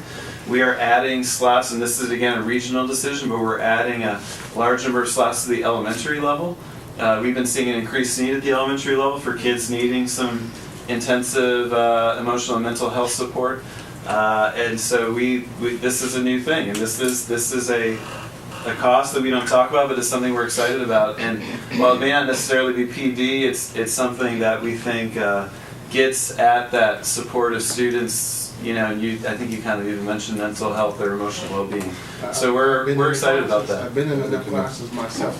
But, what Liddy just said about the curriculum is fantastic. You got 2 kids with a 504, 2 with an IEP. That thing's blowing up every day. It has the potential to blow up every day, irrespective of our diligence in trying to plan through and around it. And again, I think we have these conversations more than the public, right? So it's important for teachers who aren't at master level yet, and for the public to understand how we intend to keep the learning going when we're actually seeing an increased need from some of the students. That's one of the things, the data will say it. Sean can talk to this. This is what recessions do, right? They actually produce a higher level of anxiety. They produce higher difficulties behind the doors, which we can't see. Those kids represent that in the classroom. Yeah. Third question? I can't remember. But quickly, this PD piece is important, because I've heard often over the last year, I've heard words like decimate, and we don't do PE anymore. Having been in the finance committee meeting last night to see the dollars we spend just through BOCES, to see the quality of PD, there are many districts in our country who will be very proud of the PD we're offering today. Now I know we set a high bar. Just 3 years ago, we had some of the best consultants in the world come here. We were hosting summer events where we were paying folks to come. We had hundreds of folks from all over the country come for the PD that we were doing. So yes, we've had to shift away from that for a little while, which was the best professional development support I can think of ever for any district. We were doing that just a few years ago, but what we're doing now is pretty impressive also. It's just not at the same level. And so excellence brings on some of the criticism when we're doing about $1 million of PD now, and people say we've decimated the program. So I struggle with it. The third one was, what can the community do right now to support education? Educational program. Yeah, I would say the budget vote is going to be on May 19th. Having looked at, and Sean has rated this too, looked at the history of budget votes in our community. Last year we had the highest voter turnout in the history of the budget vote in the city school district, the highest. What we do know, and you correct me if I'm wrong, the same 2,000 folks come out every year to vote no. People are going to see a 0.67 tax rate increase, and I'm hoping folks will not be complacent and not come out to vote. We need folks to come out and vote. In addition, we have 4 open board seats. I know it's not cool for a superintendent to talk about open board seats, but I'm going to say it. We have 4 open board seats. Hoping some folks will continue to want to run again.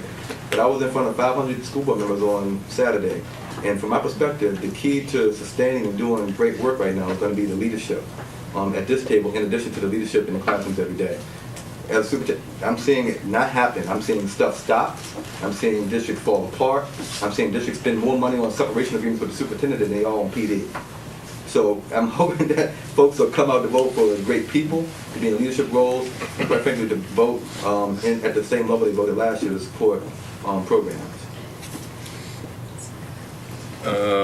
But, Dr. Brown, I mean, when looking at this budget, and we're looking at line items, but not granular, digging down deep.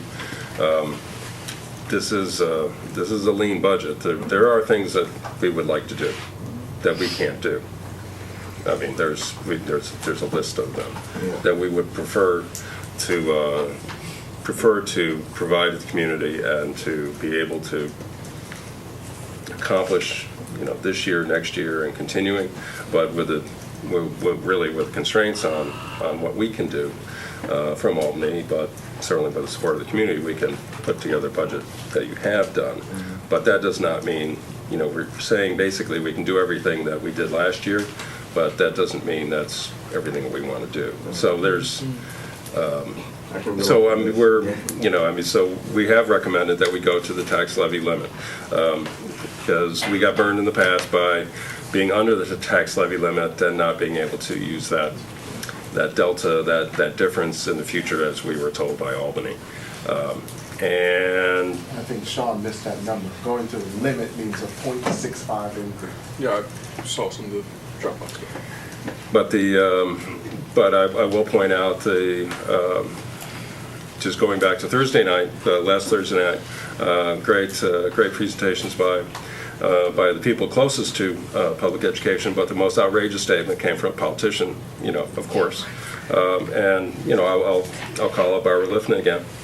Basically, he said, well, the Assembly proposal was, I think, 1.9, and the Senate was 1.8. Either that or It's the other way around. Other way around. I mean, it's they're horse trading. But Barbara Lifton basically got up and said, well, we've been told today on last Thursday that while there's just no money, and it's going to be 1.3. This is what she said. She said the best it could be. Well, the best it can be is like 1.3, and eventually when they get a deal. So, and Jay and I are kind of looking at each other and saying, really? I mean, how, excuse me? I mean, that's not, again, Albany is making choices. So when we talk about coming out with a budget at 114 and not assuming a larger amount, we're just not going to get a big hit from a state aid run when and if the budget passes in Albany. It will pass on time, probably. They will make a deal, but frankly, to have Barbara just announce that they're negotiating positions of 1.9 to 1.8 between the two houses of the legislature, basically, if they walked away from it and are going to accept 1.3 perhaps, and it's just and the GEA is likely to still be in place. And so it puts us in a position, Dr. Brown. I can ask you whether, okay, you mentioned, modified and JV sports, they're intact, and, I can't see that, but I can assume that they're going to be there. I mean, we're going to assume there's going to be of the programming there. There's nothing hidden. You won't be surprised.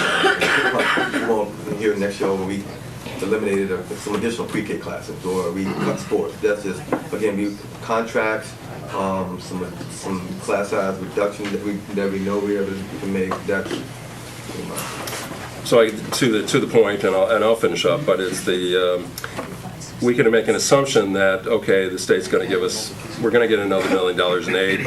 Let's do 115 million in change and budget that in, but we really have no assurance that will happen.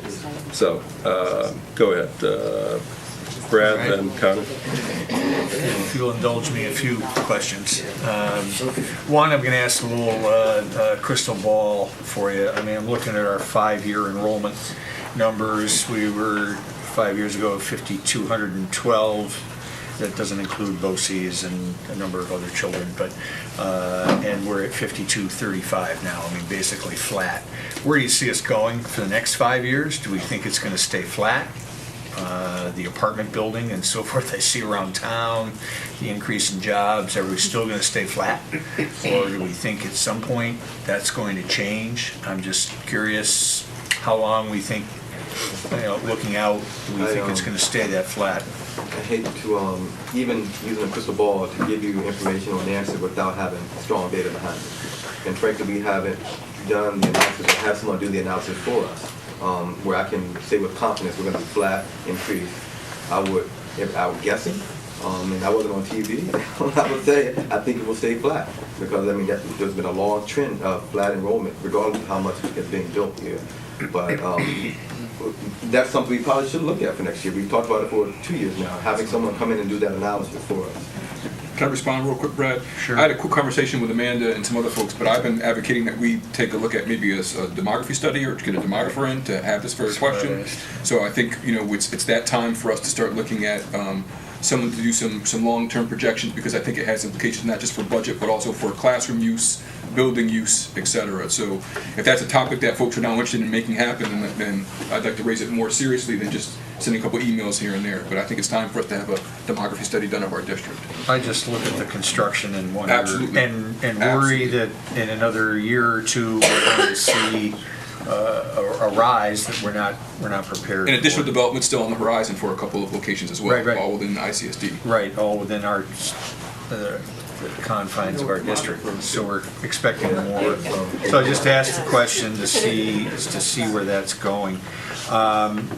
If I can I did pull up the employee benefits, the total will be up $208,000, so in spite of the decrease in the pension cost this year, it's completely eaten up by a $1,281,000 increase in health insurance. It's unbelievable how fast that's rising at this point. Workers' comp went up too. Yeah. Yeah, I saw that. Yep, workers' comp is up, but, let's see, where was I headed? See, I waited too long. Sorry, Brad. No, that's okay. I was, well, let me come back to it. No, we've Let got somebody else. Connor's, Connor, go ahead. Having gone through my first budget season last year, the dance Jay alluded to, the pretty devastating dance of seeing all those layoffs going above the cap. Having no layoffs and not going above the cap was pretty profound, I think. That being said, any cut is devastating, all those you listed will hurt. But with this $114 million budget, will there be other cuts besides the one you mentioned in the future to be presented? Make sure I'm understanding it. Well, he's asking, is that the totality of the changes? Of the changes right now. Yeah. And then that question is still on the table. If there are additional state aid monies coming in, do we shift away or restore some of those things? We recommend that we don't, but that would be a change, if I'm understanding your question correctly. But no, we don't anticipate any additional cuts from what you saw there. And another one was, it's good to, of course, hear all the community organizations are meeting with. Communication is the most important thing during budget season. Communicating with students is also important. We saw that going into lunch periods and quads. Hope you can do that again. Another good one would be student council, because every social studies class sends a representative. So if you present 10 to 15 minutes, essentially with them going back, every student in the school would know about the budget. So I'd suggest that. Thank you. That's a great idea. Now I remember. Brad remembers. Yeah, I was going to go back to the revenues. And we're not going to be back here for 3 weeks because there's 5 Tuesdays this month. So we won't be back. I would like to think we may have some idea on the state budget at that time. And the proposal that's out there right now, I don't think we'll get much. But I'm concerned about putting all of the money to reserves if we get some additional revenue. I'd like us to consider whether it's pre-K, whether it's graduation coaches, some positions to keep driving the graduation rate. We're stalled at 92. 92. We're stalled. It needs to go higher. We need the pieces that are going to get us there. And so I'm concerned about that.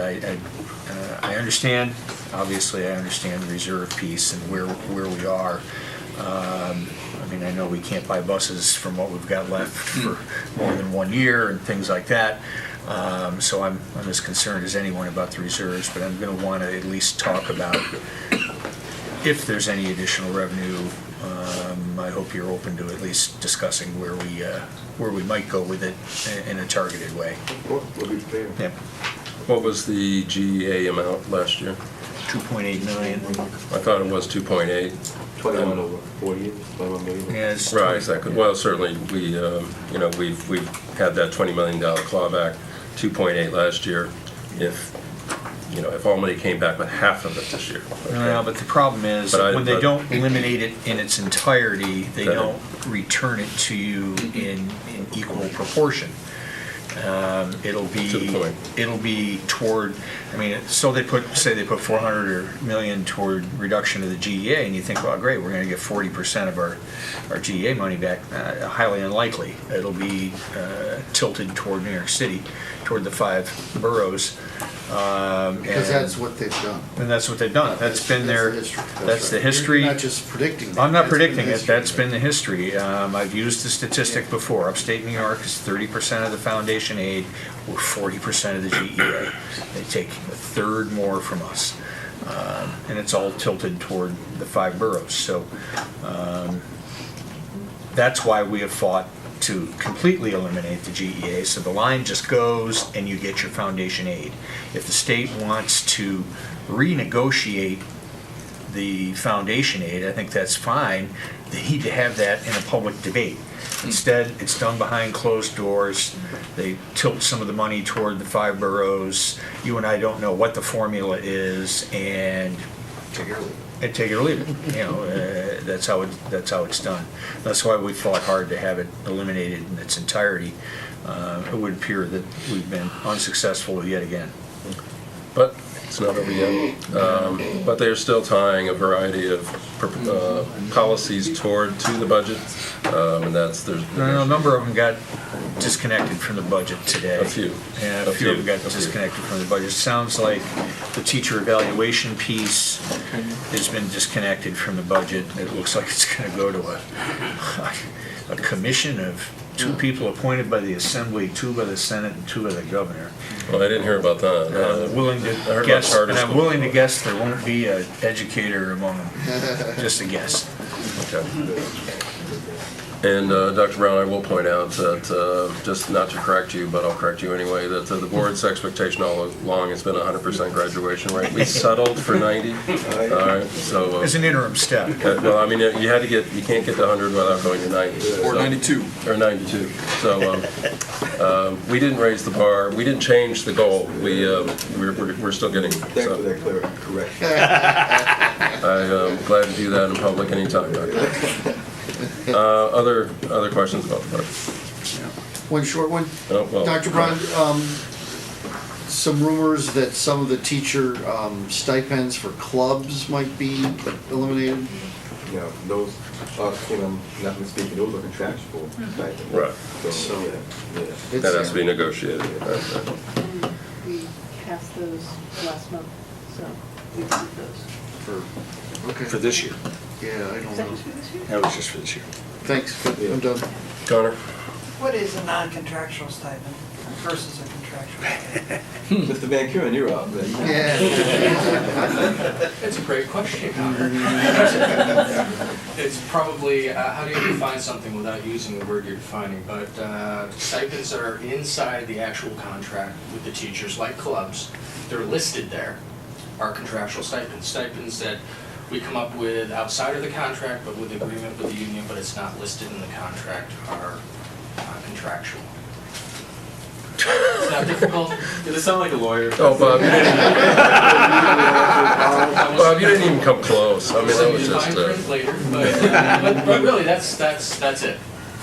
But the compensation levels are established and are established in number of years, and whether you're a coach for X amount of time, and then you get it's Or pay per hour.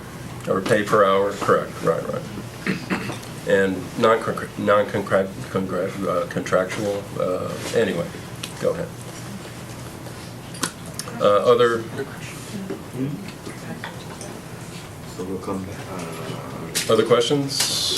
Do we know where graduation coaches are at, same as it's been?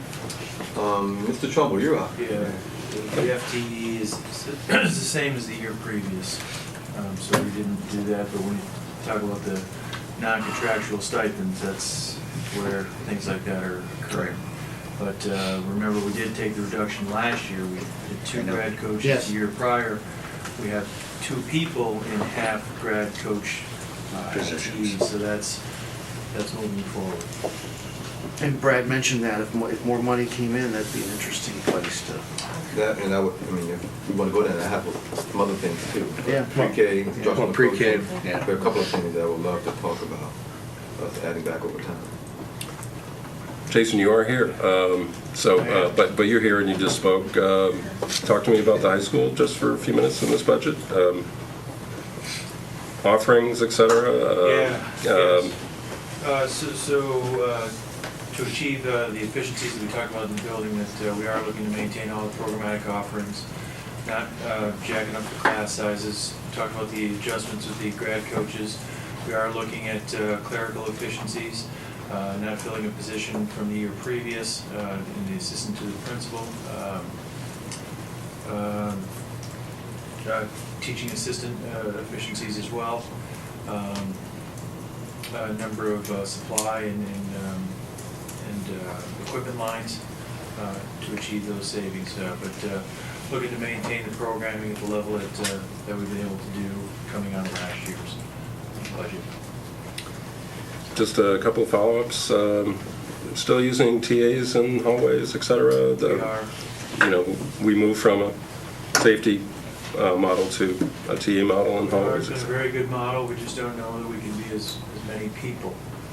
Buildings, facilities gonna be the same size, so we're spreading out a bit more and looking at other models in terms of what supervision might look like around the school. So those are things that we're continuing to work through. But yes. And just jumping around, you know, AP offerings are intact, but you may not get every AP offering that you want. Yeah, depending on your schedule. As some folks shared the realities this year, looking to do, when you build that master schedule, to have 100% of children get their top picks, but that wasn't the reality last year. So we're not going to be able to fill as many sections of all the offerings at every level. So we're trying to be pretty thorough in terms of scheduling now to make sure that the kids get the classes they want. We don't anticipate moving away from particular AP courses, not this year anyway. And but we're in the process now. We're in the throes of scheduling 1,500 children for next year, with the intent of, in the hopes of keeping the FTE reductions away from teaching staff to maintain the programming. That's the fundamental difference between what Ithaca High School was 20 years ago compared to what it is now. The robust course offerings that all students are engaged in and want to be in classes I say 8 periods a day, but with full course loads from 9th grade to their senior year. Chris? Jason put it out there, but this is a no-brainer, but you know, safety comes first. So if we can't manage the same facility and same buildings and do it with less people, we need to be honest with ourselves and put that forward. Because I know trying to keep the kids in the school is like herding cats, and that's just be honest. Downtown facility with a lot of doors. We've got a lot of access points. 122. Yeah. So you know, each with their own key. But you know, and I think the hardest thing that we have to get that 100% graduation rate is protecting our most vulnerable. You know, I think that's what Eldred alluded to earlier. How do we protect our most vulnerable and get them what they need to be successful in these lean and tough times? You know, that's our biggest challenge, and that's our conversation. I appreciate it. Thanks, Jason. Any other questions of the group in the room?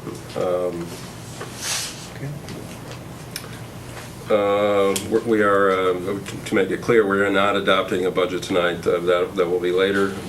There's more work, more discussion to come. But this was our first look at the expense side. Revenue side was last time. So took a look at revenues, expenses.